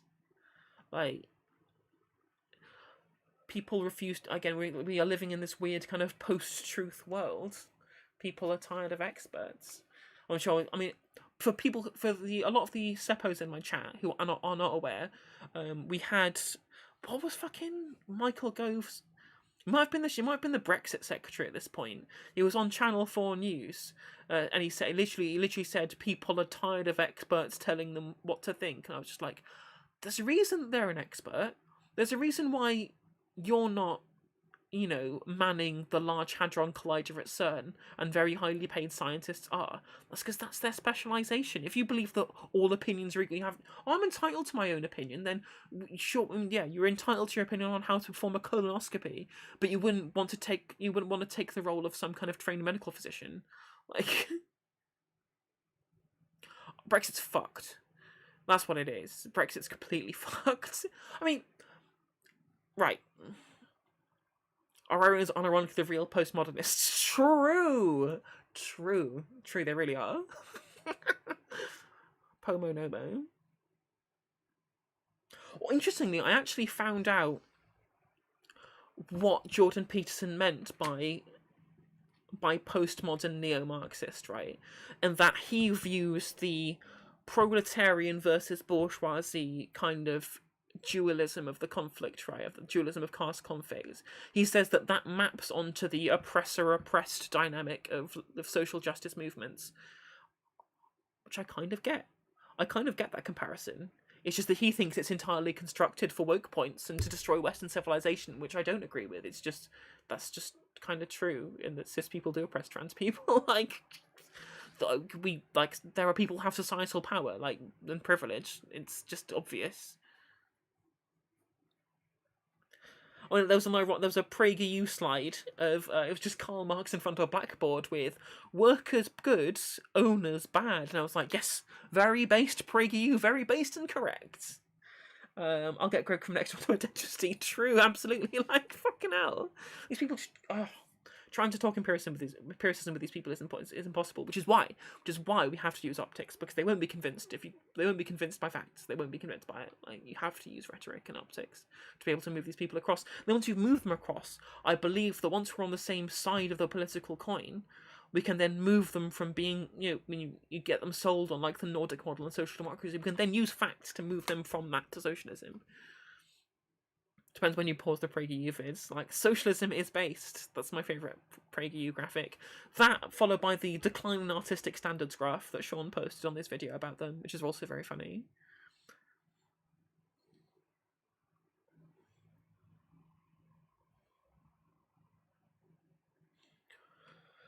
Which is, yeah, it's... What's interesting is I don't feel like right-wingers in the UK live in as much of an alternate reality as right-wingers in the US do. But this kind of post-Thatcherite neoliberal consensus is really embedded into our kind of consciousness, less so, more so than it is in the US, if you get what I mean. Like, there's fewer, QAnon people and anti-maskers and COVID deniers, but absolutely fucking crazy people who would happily believe people with Jewish space lasers. There's fewer of those people. But there's plenty of people who just believe that, the private sector is a good idea. Speaking of the private sector, let's have a look at the other thing I was going to be talking about today, which is that... Let's have a look at this article over here. Right, so the next thing I wanted to talk about today was the crony contracts of the Conservative Party, £800 million in COVID contracts to donors who have given £8 million to the Conservatives, which is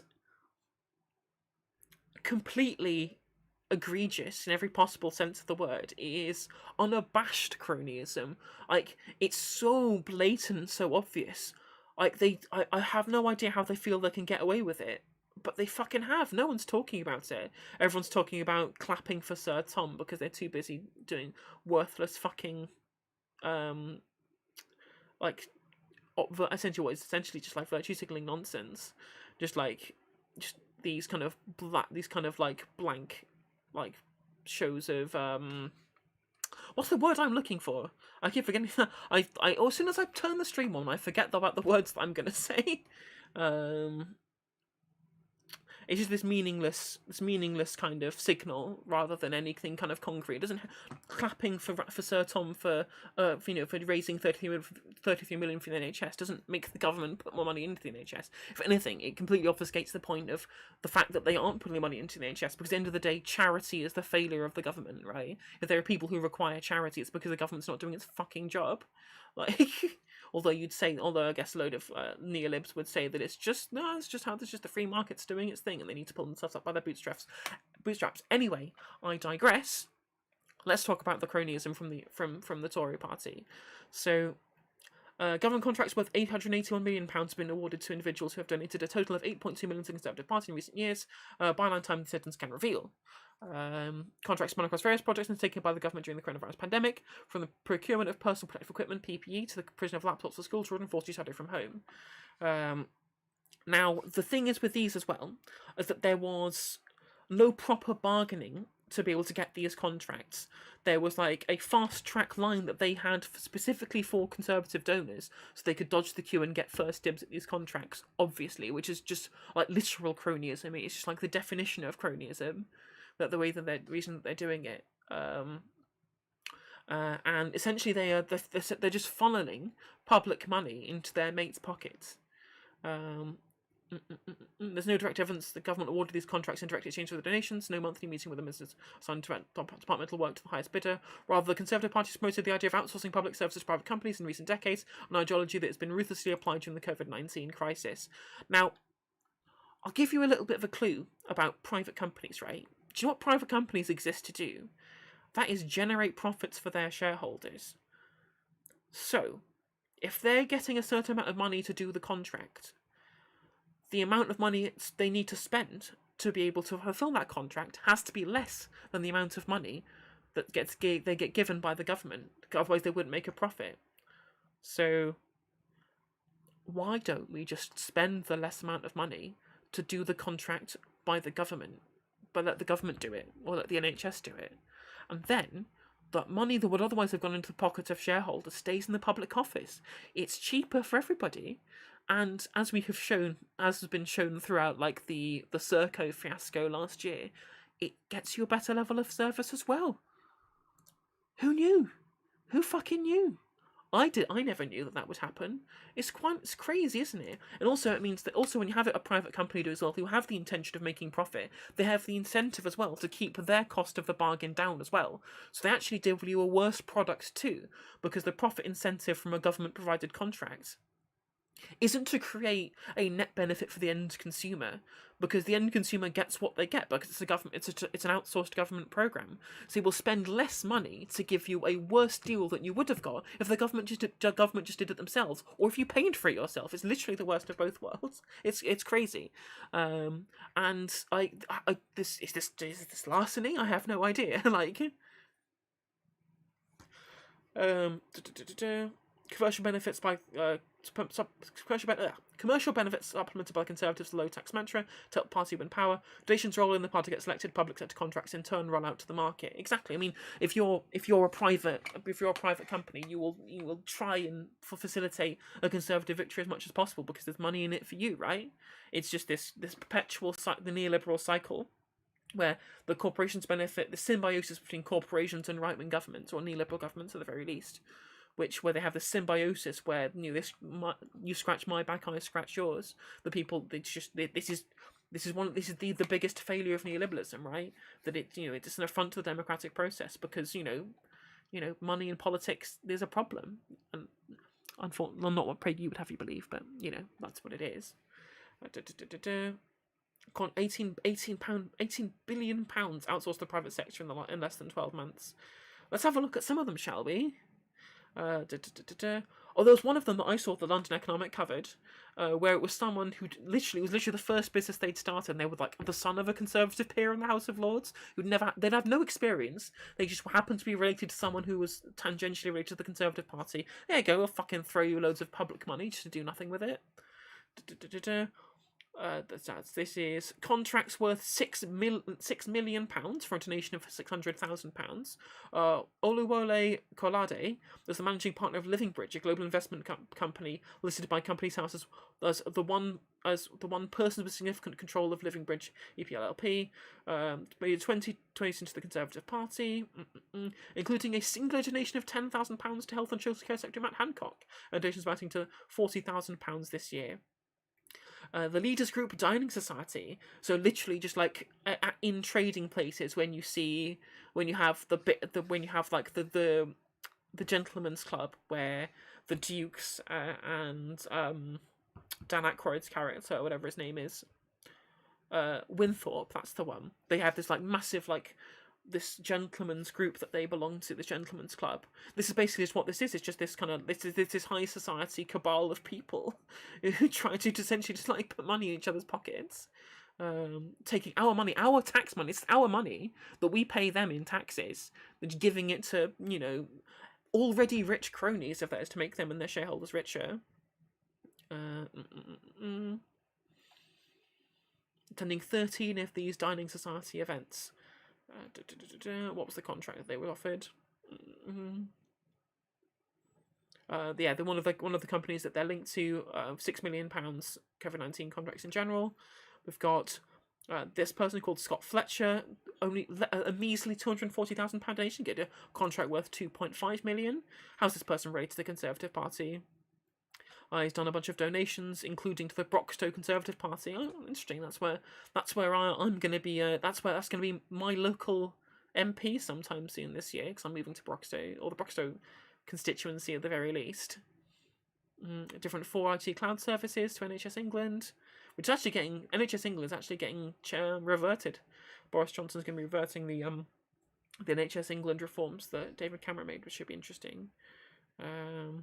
This firm posted revenues of £50 million last year and has won awards for its work. Functional framework agreement. Neither group has responded to their request for comment. A £60,000 donation got them £163.5 million in the government contracts. Guided 60k of the Conservative Party in 2009, has been an active member of Tory politics, the finance chair of Michael Gove's 2016 Conservative Party leadership campaign. Wow. So just completely involved. I mean, I could go through each of these individually in turn, but there's so many different ones, right? It's just kind of disgusting what they've done. And I think I just kind of got, the idea of where we actually end up with that, in that it is, as a company, as a party, specifically funded by the corporate class. This is the only thing that you can possibly stand to gain. They're not ideologically motivated through what they think makes a better society. They're only ideologically motivated by what makes them the most money. That's what they exist to do. They exist to win elections and then make as much money as possible. They don't have any kind of vision of making the country better, of some kind of...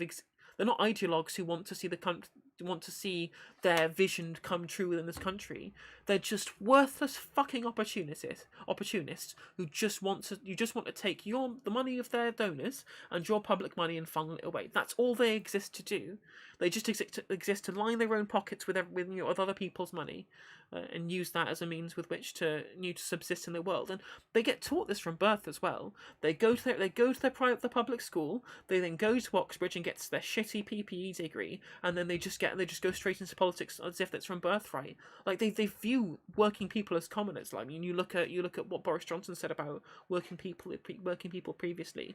This is all they exist to do. It's not like the Labour Party who exist to facilitate working people through the unions, right, through union funding, or at least they did pre-Blair era anyway. It's not like the socialists who want to be able, who have this vision of what they would like the country to look like, to make it fairer, because as socialists we are ideologues, and I'm happy to admit that I'm an ideologue, and that I feel that workers not being fairly compensated for their labour through wage theft is bad.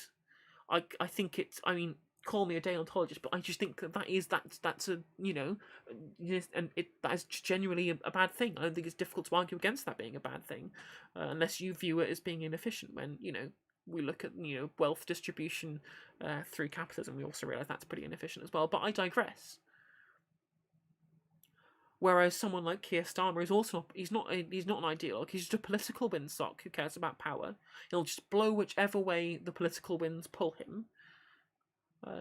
So this, I think, these kind of things really exposes like the nasty underbelly of what the Conservative Party stands for, and it's very frustrating that they clearly have used the kind of culture war narrative to be able to deflect criticism in regards to this.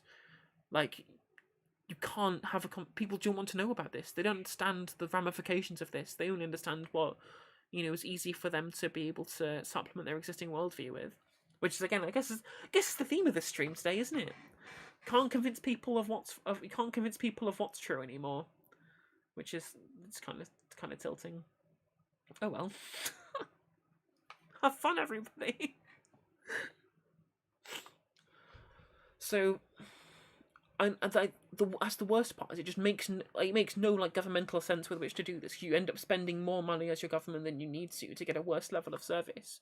It's just worse all round. I mean, you look at the difference between last year between Serco and the NHS, where like 66% tracking success rate with Serco, I suppose like 90% from local NHS trusts doing it.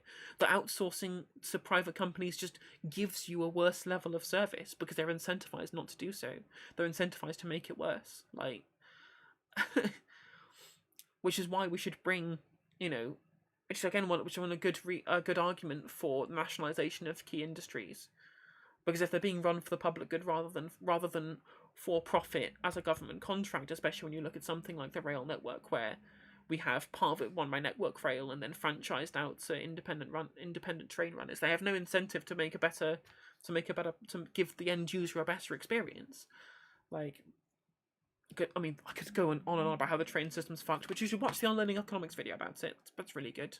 Unlearning Economics' response to Sean about his video about railway privatisation and privatisation and why it's bad. So, pretty damning indictment of the current Conservative Party line of thinking.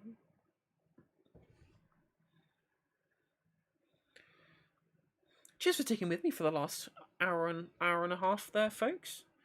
I feel like I've got through those kind of things pretty quickly. I mean, pretty short segments, although I guess the stream, I don't have like millions of donations to go through on the stream, so it's kind of a little bit difficult to get that working properly. But what's everyone up to today, this evening? Everyone got plans? Everyone got something fun planned? I actually need to make some food, actually. I'm pretty hungry. I've only had crisps to eat today. It's probably bad. Probably should eat something healthy.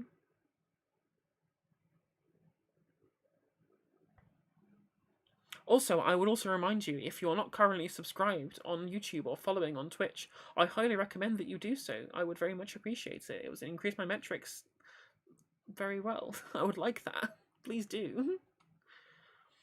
What else can I do? Actually, I've not done yet. Yours truly is not taking the political compass test on stream. Let's have a look where I lie. It couldn't possibly be lib left. I wouldn't. It definitely wouldn't be. Let's load it up.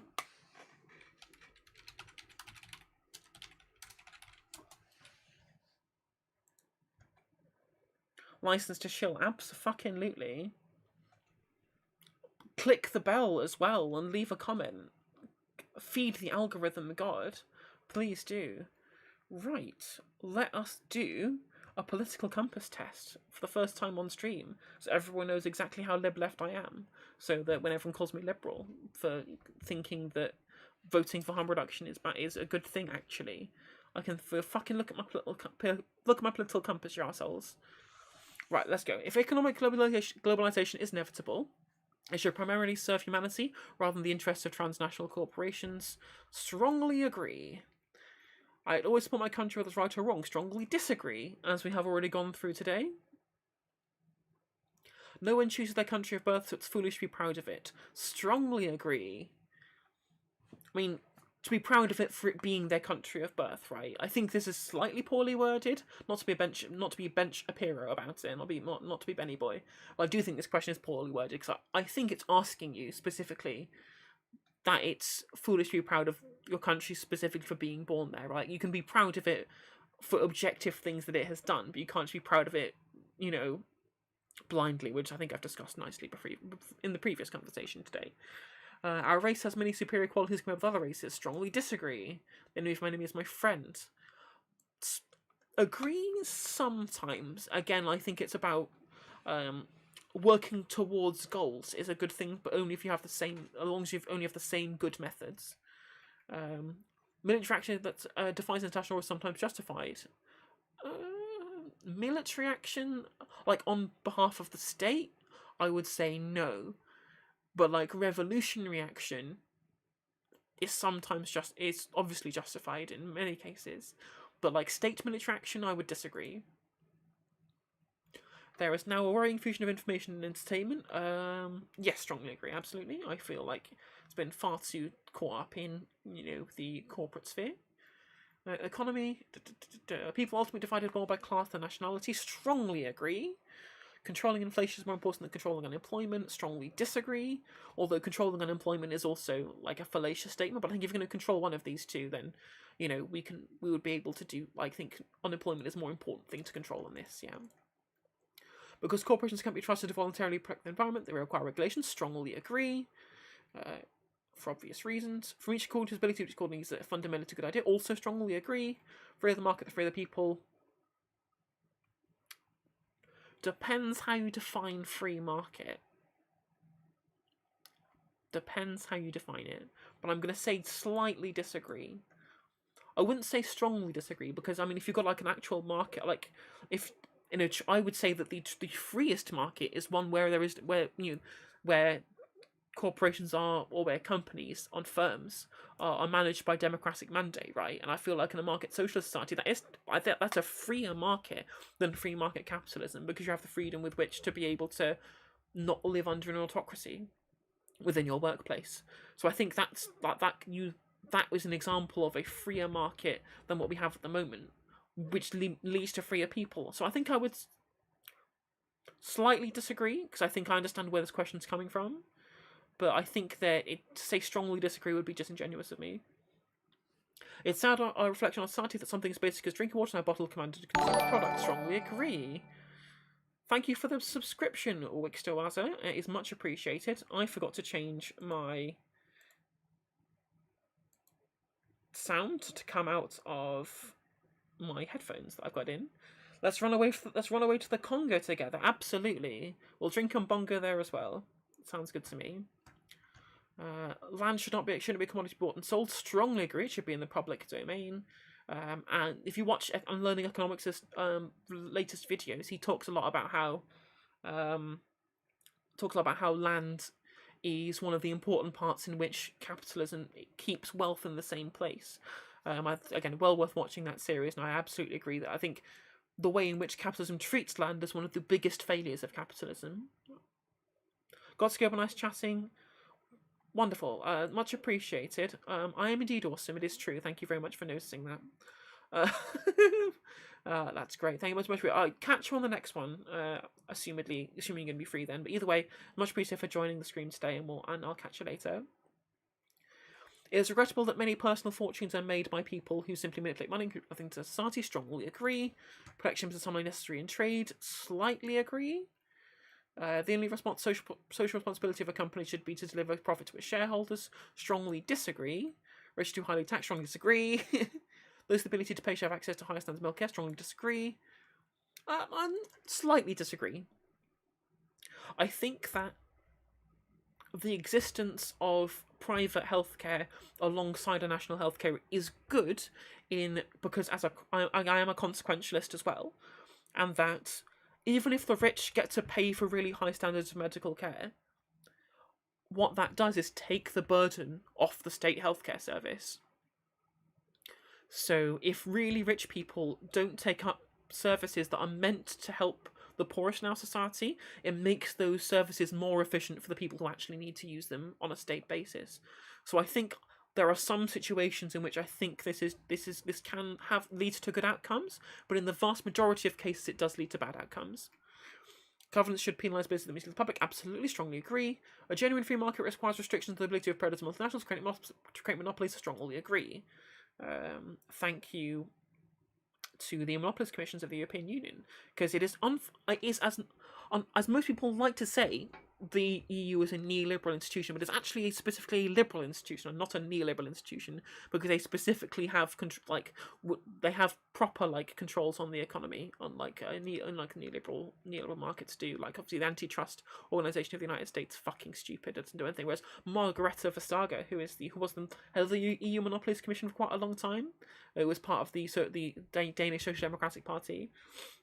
She handed out billions and billions of euros in fines to prevent monopolies from the EU, which was good. Which was a good thing.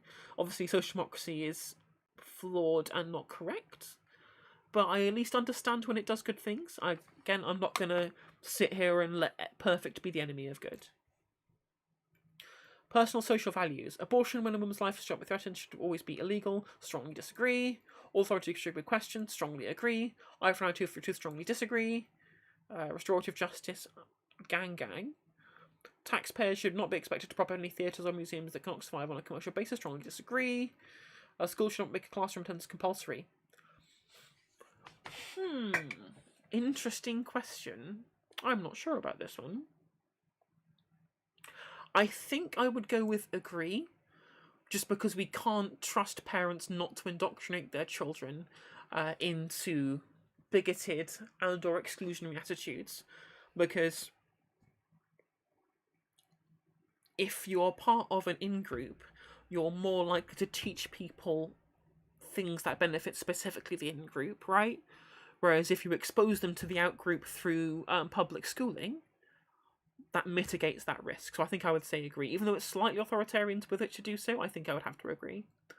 All people have their rights, but it's better for all of us that different sorts of people should keep their own kind. Strongly disagree. I am not a racist. Good parents sometimes have to spank their children. Strongly disagree. It's natural for children to keep some secrets from their parents. It is natural. Yeah, absolutely. Possessing marijuana should not be criminal. Strongly agree. The prime function of schooling is to be equipped the future generation to find jobs. Strongly disagree. We should be teaching people to be productive members of society, which does make it better for them to find jobs. If you are more educated, it doesn't matter about whether you're specifically equipping them to find jobs. It'll be easier for you to find a job if you are well educated, regardless of what your field of expertise specifically should be. I don't think it's reasonable to have the purview of schooling just to be creating mindless worker drones, which is what the Conservative Party wants to do at the moment. See my previous videos. People with serious inheritable disabilities should not be allowed to reproduce. Strongly disagree. That is insanely authoritarian. Most important thing for children to learn to accept discipline. Strongly disagree. It's to question authority rather than accept discipline. There are no savage and civilized peoples. There are only different cultures. Let me read that question again. Hey there, Scott. Hi, how you doing? And also, I hope if you're streaming today, I hope you have a lovely stream. I appreciate the nice feedback. You've caught me on a non-magic stream for once. we're doing politics today, but I hope you enjoy the rest of your day and you take care of yourself. It's been a while there, Scott. There are no savage or civilized people in different cultures. I would strongly agree. So I feel like, as I mentioned before, it is... people, I believe, are all inherently good, but they can be formed from poor environments. And I think this question is talking about the idea that certain people in certain cultures are uncivilized. And I feel like if people are in poor environments, that's not a fault of the people, right? And so if even if we personally would view some cultures poorly, I don't think that's an indictment on the people who are part of them. If that makes sense. Maybe I'm just misreading the question, I'm not sure. Those who are able to work and free to opportunity should not expect society to support. Strongly disagree. I slightly disagree. I believe that we all have the part of the social contract is contributing to the world in some way, and I feel like part of that should be some kind of work. But I don't feel like everyone should have the only thing. There should be this inherent obligation with which to do so, if that makes sense. Now, when you are troubled, it's better not to think about it, but to keep busy with more cheerful things. Agree somewhat. I think that a certain amount of escapism is good, but not confronting your problems just makes them worse in the long run. I should probably take my own advice, really, shouldn't I? First-generation immigrants can never be fully integrated with their new country. Strongly disagree. What's good for the most successful corporations is always ultimately good for all of us. Strongly disagree, because it just, like, objectively isn't.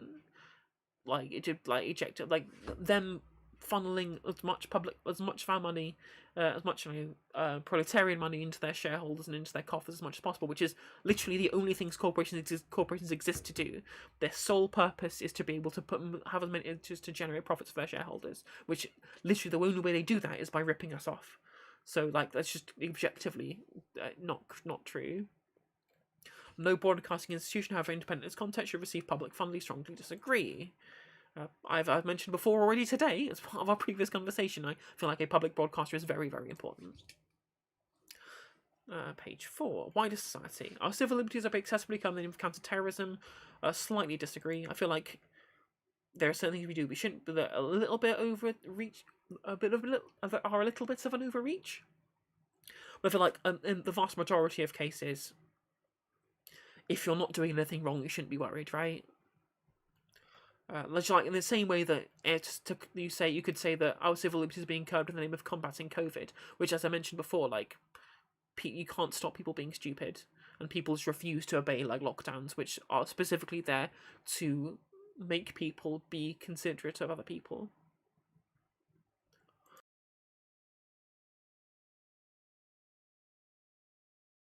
Excuse me, sorry.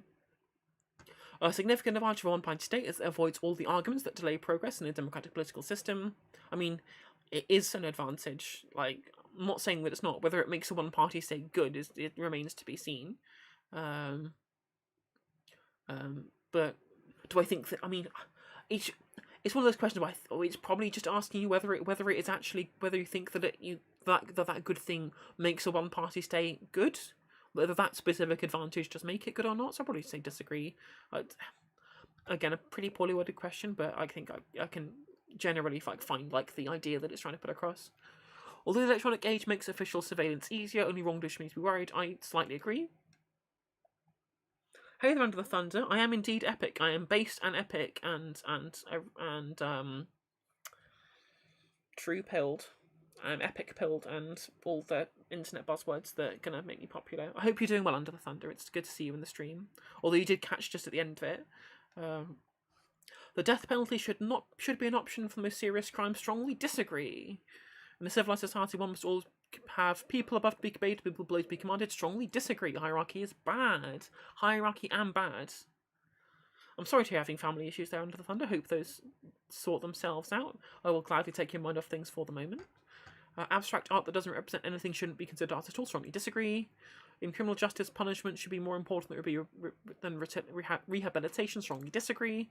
It is a waste of time to try and rehabilitate some criminals. Slightly disagree. I feel like there are a lot of people who are too far gone and just need a little bit of space to be able to exist without being a harm to society. But that's not saying that they're there because of punishment. Like, you can still try and rehabilitate them, but there are some people who are so far gone that you need to be able to remove them from public life. The business person and the manufacturer are more important than the writer and the artist. Absolutely fucking not. Mothers may have careers, but their first duty is to be homemakers. Strongly disagree. Multinational companies are unethically exploiting the plant genetic resources of developing countries. Strongly agree. Go read Value Chains by Intan Sawandi. Making peace with the establishment is an important aspect of maturity. Strongly disagree. That is an important part of immaturity. It is immature to make peace with the fact that there is injustice and hierarchy. You're being indoctrinated there. I got to take my brother and his friend to a thrift store in Richmond today. It was the only cis person in the car. You were the only cis person in the car. It was epic. That sounds based fuck. Nice. Enjoy being the fucking token minority. There we go. Perfect. Page 5 or 6. Astrology accurately explains many things. No. You cannot be moral without being religious. No. Charity is better than social security as a means of helping the genuinely disadvantaged. No. Charity is the failure of social security. Some people are naturally unlucky. I mean, unlucky as like a character trait or as like a consequence trait. Like, they can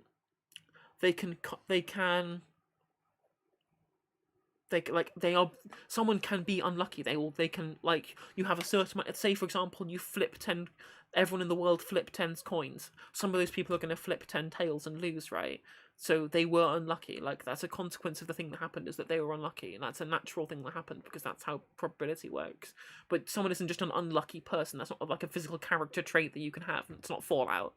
But I would have to say agree just on like consequence grounds. It's important that my child school instills religious values. Strongly fucking disagree. Absolutely bloody not. We are not having schools become indoctrination centres. Sex outside marriage is usually immoral. Strongly disagree. Same-sex couple of unstable relationships should not be excluded from possibility of child adoption. In fact, they should be more likely to adopt because their studies show that same-sex couples stay together longer than straight couples. Who could have fucking known? Pornography debicting consenting adults should be legal for adult population. Absolutely. What goes on in a private bedroom between consenting adults is no business of the state. Strongly agree. Yeah, absolutely. No one can feel naturally homosexual. Strongly disagree. That's just like factually incorrect. These days, openness about sex has gone too far. So I'm going to go disagree.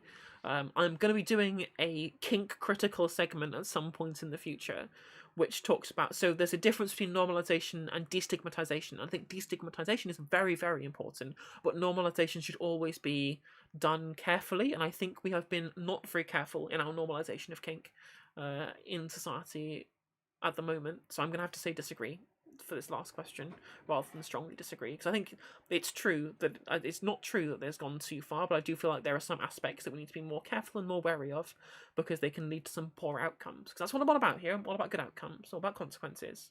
I am no deontology here. Let's have a look. Where do I stand? Let's move that down. My camera's in the way. Well, would you look at that? I'm right at the bottom left. Who could have known? Who honestly could have known where I would line that compass? It's completely such a surprise.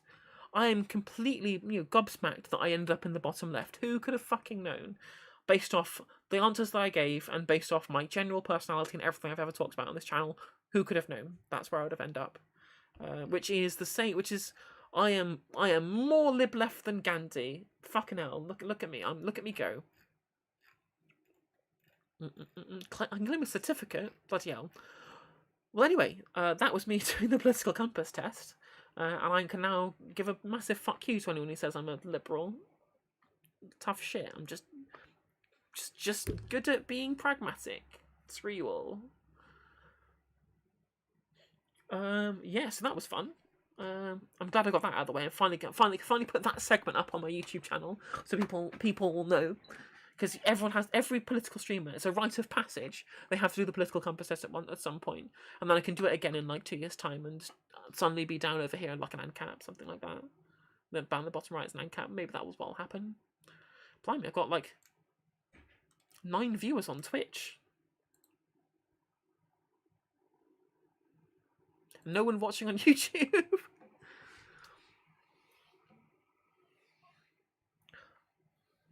Pretty racist. I mean, true, he was very racist. That is very true. But I feel like his political ideology was interesting, to say the least. I need to look up in some more kind of... for someone who watches a lot of cricket, I probably should have a much bigger understanding of subcontinental history. Because I really have no fucking clue. Hi Lunera on YouTube. I'm probably going to be heading off, I think, after this. I'm just going to have a bit of a chat with the chat before, and then I'll probably head off for like maybe 8ish. I think it's a 2-hour stream. It's a good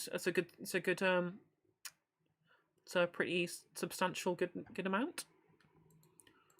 Yeah, I'm pretty happy with that. Getting 9 viewers in for a politics stream. I mean, like the most. I mean, I mostly get most of my views when it's Magic the Gathering streaming, but I want to be a political streamer rather than a Magic streamer. But I guess I can like spend time doing Magic streams when I've got nothing else to do.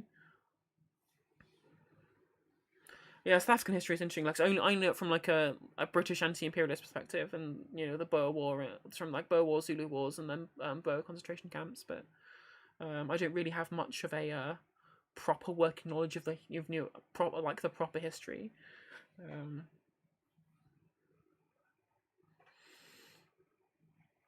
I need to learn more about because Indian culture is absolutely fascinating. Because it's such a huge country with so many people and so many different religions all in the same place, and it being like an epicenter of kind of cultural exchange for so long. I really should spend the time to actually learn about Indian history, because I really haven't got a fucking clue. I know that Chennai used to be called Madras. Yeah, I have some good knowledge. All of my knowledge is just from cricket, basically, from that kind of thing. Gonna like my own stream on YouTube to get extra like, because I do that. Might as well. No one's gonna know.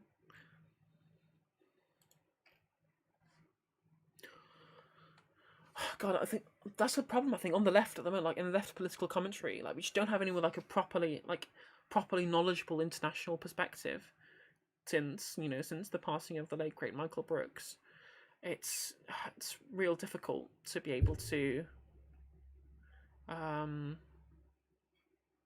think about like a proper like international perspective moving forward without him there.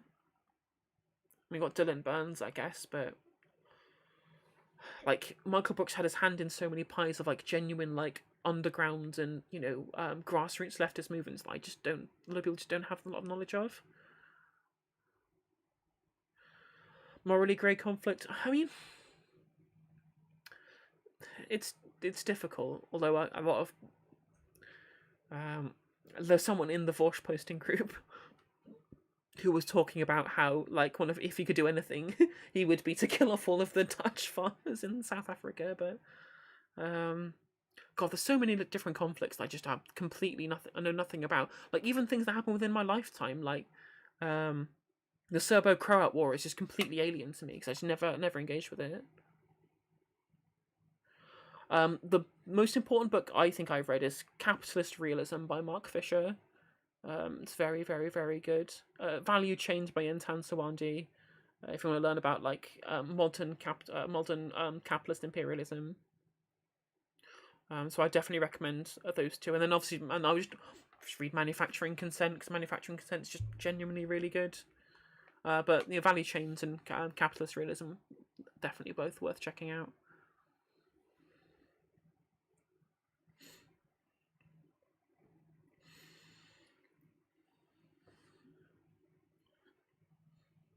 God, being a Britbonger is so embarrassing. I just we're just so culturally bereft when it comes to world knowledge. Everyone knows about British culture, but we don't know about anybody else's. We don't even know our fucking own. We could forget all of the bad things we ever did. British weren't nearly as racist and religiously fundamentalist, but they were still imperialist aggressors, even in a way the Boers, who were still pretty fucking bad colonizers, weren't. Yeah, that makes sense. Definitely something I'll have to look into and try and educate myself regarding. Online left is so Western centered, often cringe when Vouch or Destiny talk about Middle East and whatnot. And I'm like, no, Destiny, Ayatollah is not a religion in Syria. I mean, like, yeah, it's certainly cringe, and we just need to think about these kind of things more often.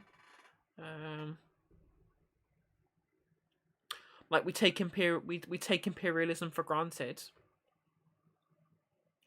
and that we've kind of like even the working class of the United States and the UK and like the social democratic countries in Europe, they are essentially as far as like a Bangladeshi sweatshop worker are, but they are labor aristocracy, even the most meager wage in a social democracy where you have collective bargaining agreements is being funded by the imperialism that the Western world engages in. The only reason why Norway has such a massive sovereign wealth fund, apart from obviously all the oil, is the fact that corporations get to outsource all of the crappy labor to people who they can pay way less to do so in in the developed world, and then pass those savings on to the people in the country, the people within in the imperial core. So again, it's another failure of the failure of Western social democracy. Obviously, non-imperialist social democracy is as the original thinkers would have thought, is actually genuinely a good thing. Like in the actual the actual SDP in the 30s rather in Germany, and the social democratic reforms of the Chavistas and things like that. I mean, I did say earlier on today that the PRC did good things and Mao had genuinely good policies. Hashtag kill all landlord. No, in Minecraft, I'm on Twitch at the moment. I have to be I have to be good. I can't make jokes. I have to be good.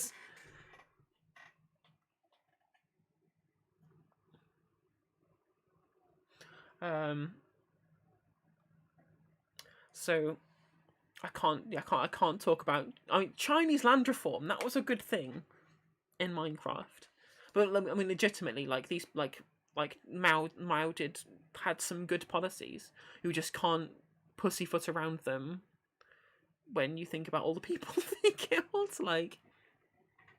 Yeah, for sure. I mean, there's always more to learn, right? And that's one thing about the left that is a good thing. Like, a lot of people are willing to learn more at the very least, or at least, take empiricism to heart.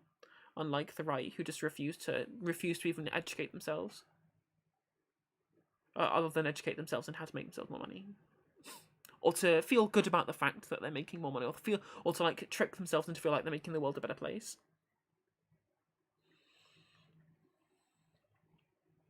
Yeah, agreed, absolutely.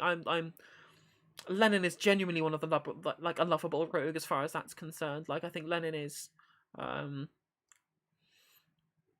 movement that Lenin created was important historically, and the theory that he wrote is important. State and Revolution is like gold standard leftist reading. I am not a Leninist by any stretch of imagination, but the kind of class consciousness that he created through his through his writing and through his activism is something that we should aspire to, just maybe not practically and pragmatically use it in the same way. Yeah, absolutely. Definitely a pro game. Lenin, definitely a pro gamer, is both Pog and Champ, in some ways. There were some things he did were not Pog or Champ, but I think he's worth. It's always worth. It's always worth considering the good that people do. And again, I mean, as far as everything's concerned, there's always two sides to every story. And just like how the British Empire, not the British Empire, but Britain as a country has done some good things. Doesn't mean you can disavow all the things they did that were bad, and likewise with these other places, which is why flag shagging and blind allegiance to symbolism doesn't do anybody any good, right? You have to be very, very measured, and you have to be very accommodating with the critiques that you provide.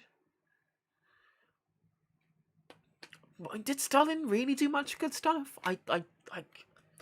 It's kind of few and far between as far as I'm concerned. At the moment, I think it's a dead end for the time being. Unfortunately, MTG Forest. I think that the Overton window has been shifted so far right in this country. I think we're kind of falling off the deep end, and if turning it into New Labour again is what it takes to get the Tories out of government, then I guess we're just going to have to accept that for the moment. And then once we're in power, once Labour are in power, then we can then look at joining the party and changing it from the inside. Because as has been shown, we can do, and the level of which the Labour Party platform is democratically mandated within party members is important.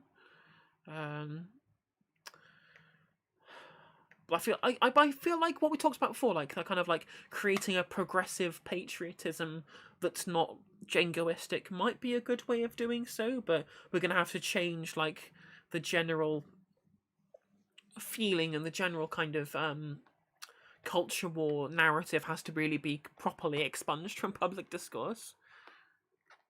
Oh yeah, by all means, Labour is still better than US Democrats, because obviously being union funded rather than corporate funded is really important. But unfortunately, it's hard to get massive people behind complex, nuanced positions when it's not flags, it's short memes and slogans that lack nuance that inspire them. Yeah, I agree, and I think we need to find some like rhetorically and optically pragmatic slogan that would get people behind our movement and interested in it, right? Because we don't, it's not just liberals and conservatives that we have to convince as well. We also have to convince non-voters. And if you talk to people, what's going wrong in your life? It's like, well, I have a solution here. I've got the solution. It's called socialism. They might be able to listen to you. Landlords eat my pussy is an excellent slogan there under Thunder. I absolutely would agree. That's a good one. I would like to do that. I think tackling the housing crisis is the biggest policy platform that we can do that would be able to gain people, will gain popular support. And I think increasing the level of social housing would be a very, very rhetorically effective policy for a lot of reasons. Because as studies show, even people who stand to lose property value from having local areas have more social housing still say that we should have more social housing. So it's supported by people. It's a good policy. I guess we need to also put progressive candidates into the party release positions to make those changes. Yes, absolutely. I mean, I think the important thing is to remain Labour members, vote at the AGM, vote on policies in the kind of thing. Join your local Labour Party, get people involved on a local level, engage in your email your council members, and get involved in proper on the ground local activism is the most important thing. I can engage with those disenfranchised voters. I mean, powerful movements are going to happen, right? I mean, you look at the Occupy movements of yesteryear. You look at Black Lives Matter. Like, not everyone who marched in Black Lives Matter demonstrations were people who were politically engaged. They just understood that an injustice was happening. We just have to impress upon them the injustices of capitalism to bring them towards, but make them politically engaged, right? Super capitalism, definitely happy with. Super capitalism is definitely what I would definitely advocate for. Question: we joined Labour to vote in the NECs, which seems to have turned out all right, not a car crash. I mean, it's worth it. I mean, how much is a Labour membership nowadays? I don't even know. It's cheap, isn't it? Like, it's worth doing so to vote in the NEC and to vote in the AGMs and to vote for party leaders in future, because don't want to get another fucking Starmer, do we? Yeah, exactly. It's not that much. Like, it's cheaper to join Labour than it is to join my union. Which, go out, join a fucking union. They're watching right now. Go and join a union if you can. If you can't, then sucks for you. The fact that the US has right to work states is fucking criminal. It's abominable. What a trash country.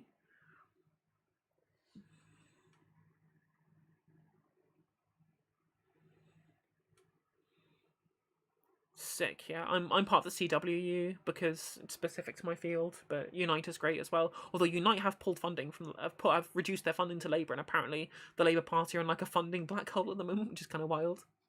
I mean, they lost loads of members after Corbyn left because he was a populist candidate.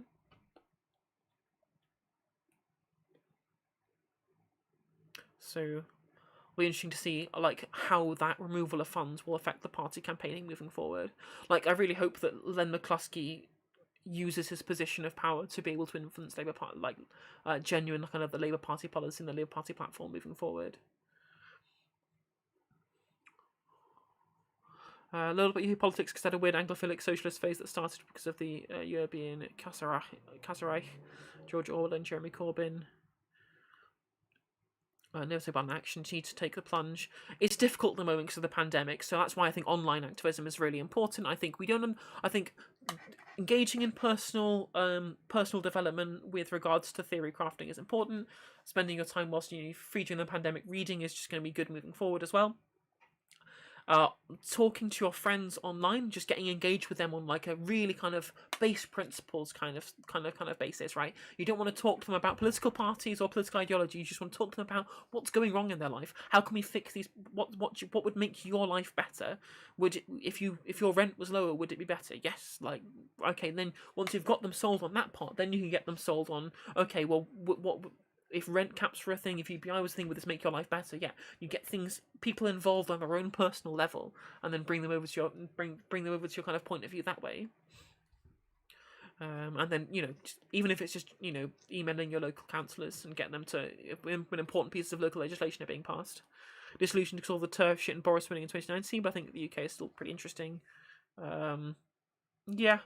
I mean, all the turf shit is the frustrating part, because the Conservatives are using trans people as a wedge, as a culture war wedge issue, to be able to divide people from class consciousness, which is very, very frustrating. Having my existence being used as a battering ram to divide the working class.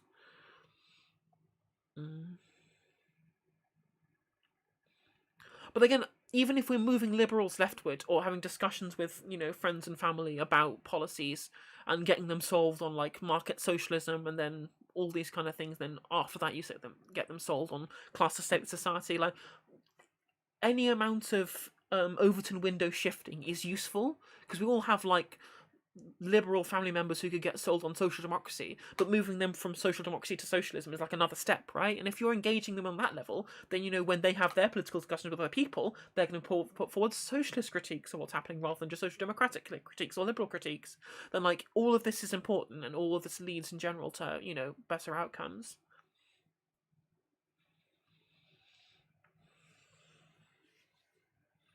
Wonder what's going to happen when Elizabeth II dies. We're going to get rid of the monarchy. That'd be good. I'd like that. Not going to happen.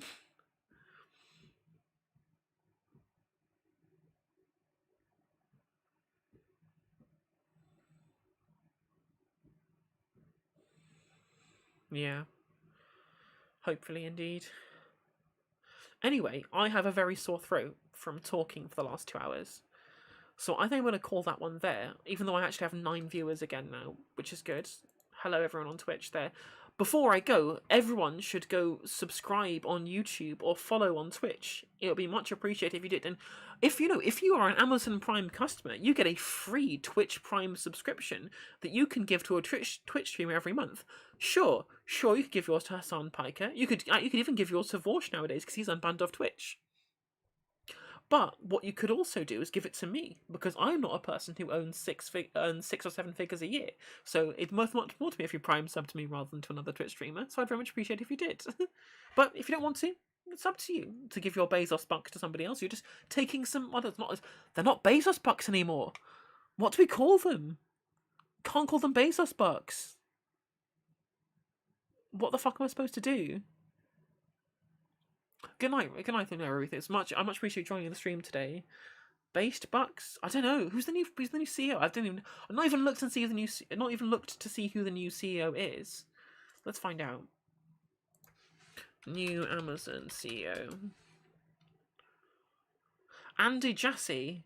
Jassy bucks. That sounds good. I'm happy with Jassy bucks.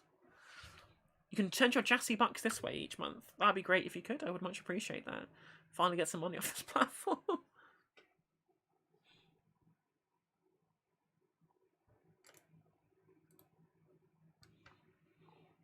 What's this?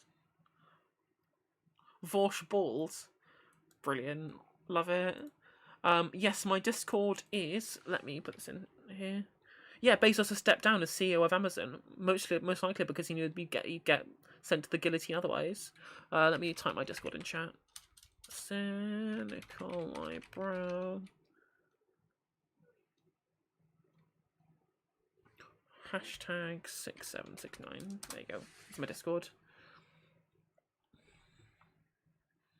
Good night, Mr. Tambourine. Thank you for joining the stream. It's much appreciated you stopping by for my political ramblings. It's getting educating the US on how fucked the UK is as well, because we are pretty fucked. We're pretty fucked over here.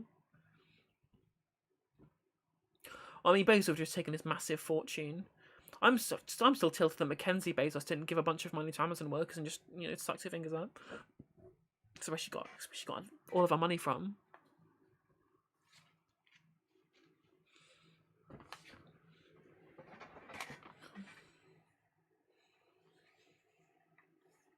Probably should make an actual Discord server for myself, but don't think I'm big enough just yet. But yeah, I'm actually gonna end that there now, rather than just end up chatting forever and killing my voice. I much appreciate everyone dropping by. I will catch you all on the next one. Please like, comment, subscribe, follow, subscribe, prime sub, all that good shit. Share it with your friends and family. Tell them there's this really hot girl on YouTube and Twitch who is excellent political commentary. And subscription at tier 1. I'm much appreciated, MTG Forest. I appreciate that. You don't get anything good. I don't have any emotes yet because I'm rubbish. But I will do that. I will get you emo. I will now that I'm actually doing this properly. I will get emotes so people who subscribe will actually get something for their money. I'll get Ellie to draw some. Much appreciated. Much appreciated. Yeah, I'll get Ellie to make some emotes so we actually have something to do with that. We'll get some cheers. We'll get something good for cheers as well. I'm not sure. Whatever. I'll have to look into how making Twitch be good works. We'll see where we go. But anyway, much appreciated, you all. I'll catch you all on the next stream. You take good care of yourself. Stay safe. Stay hydrated. And fuck capitalism.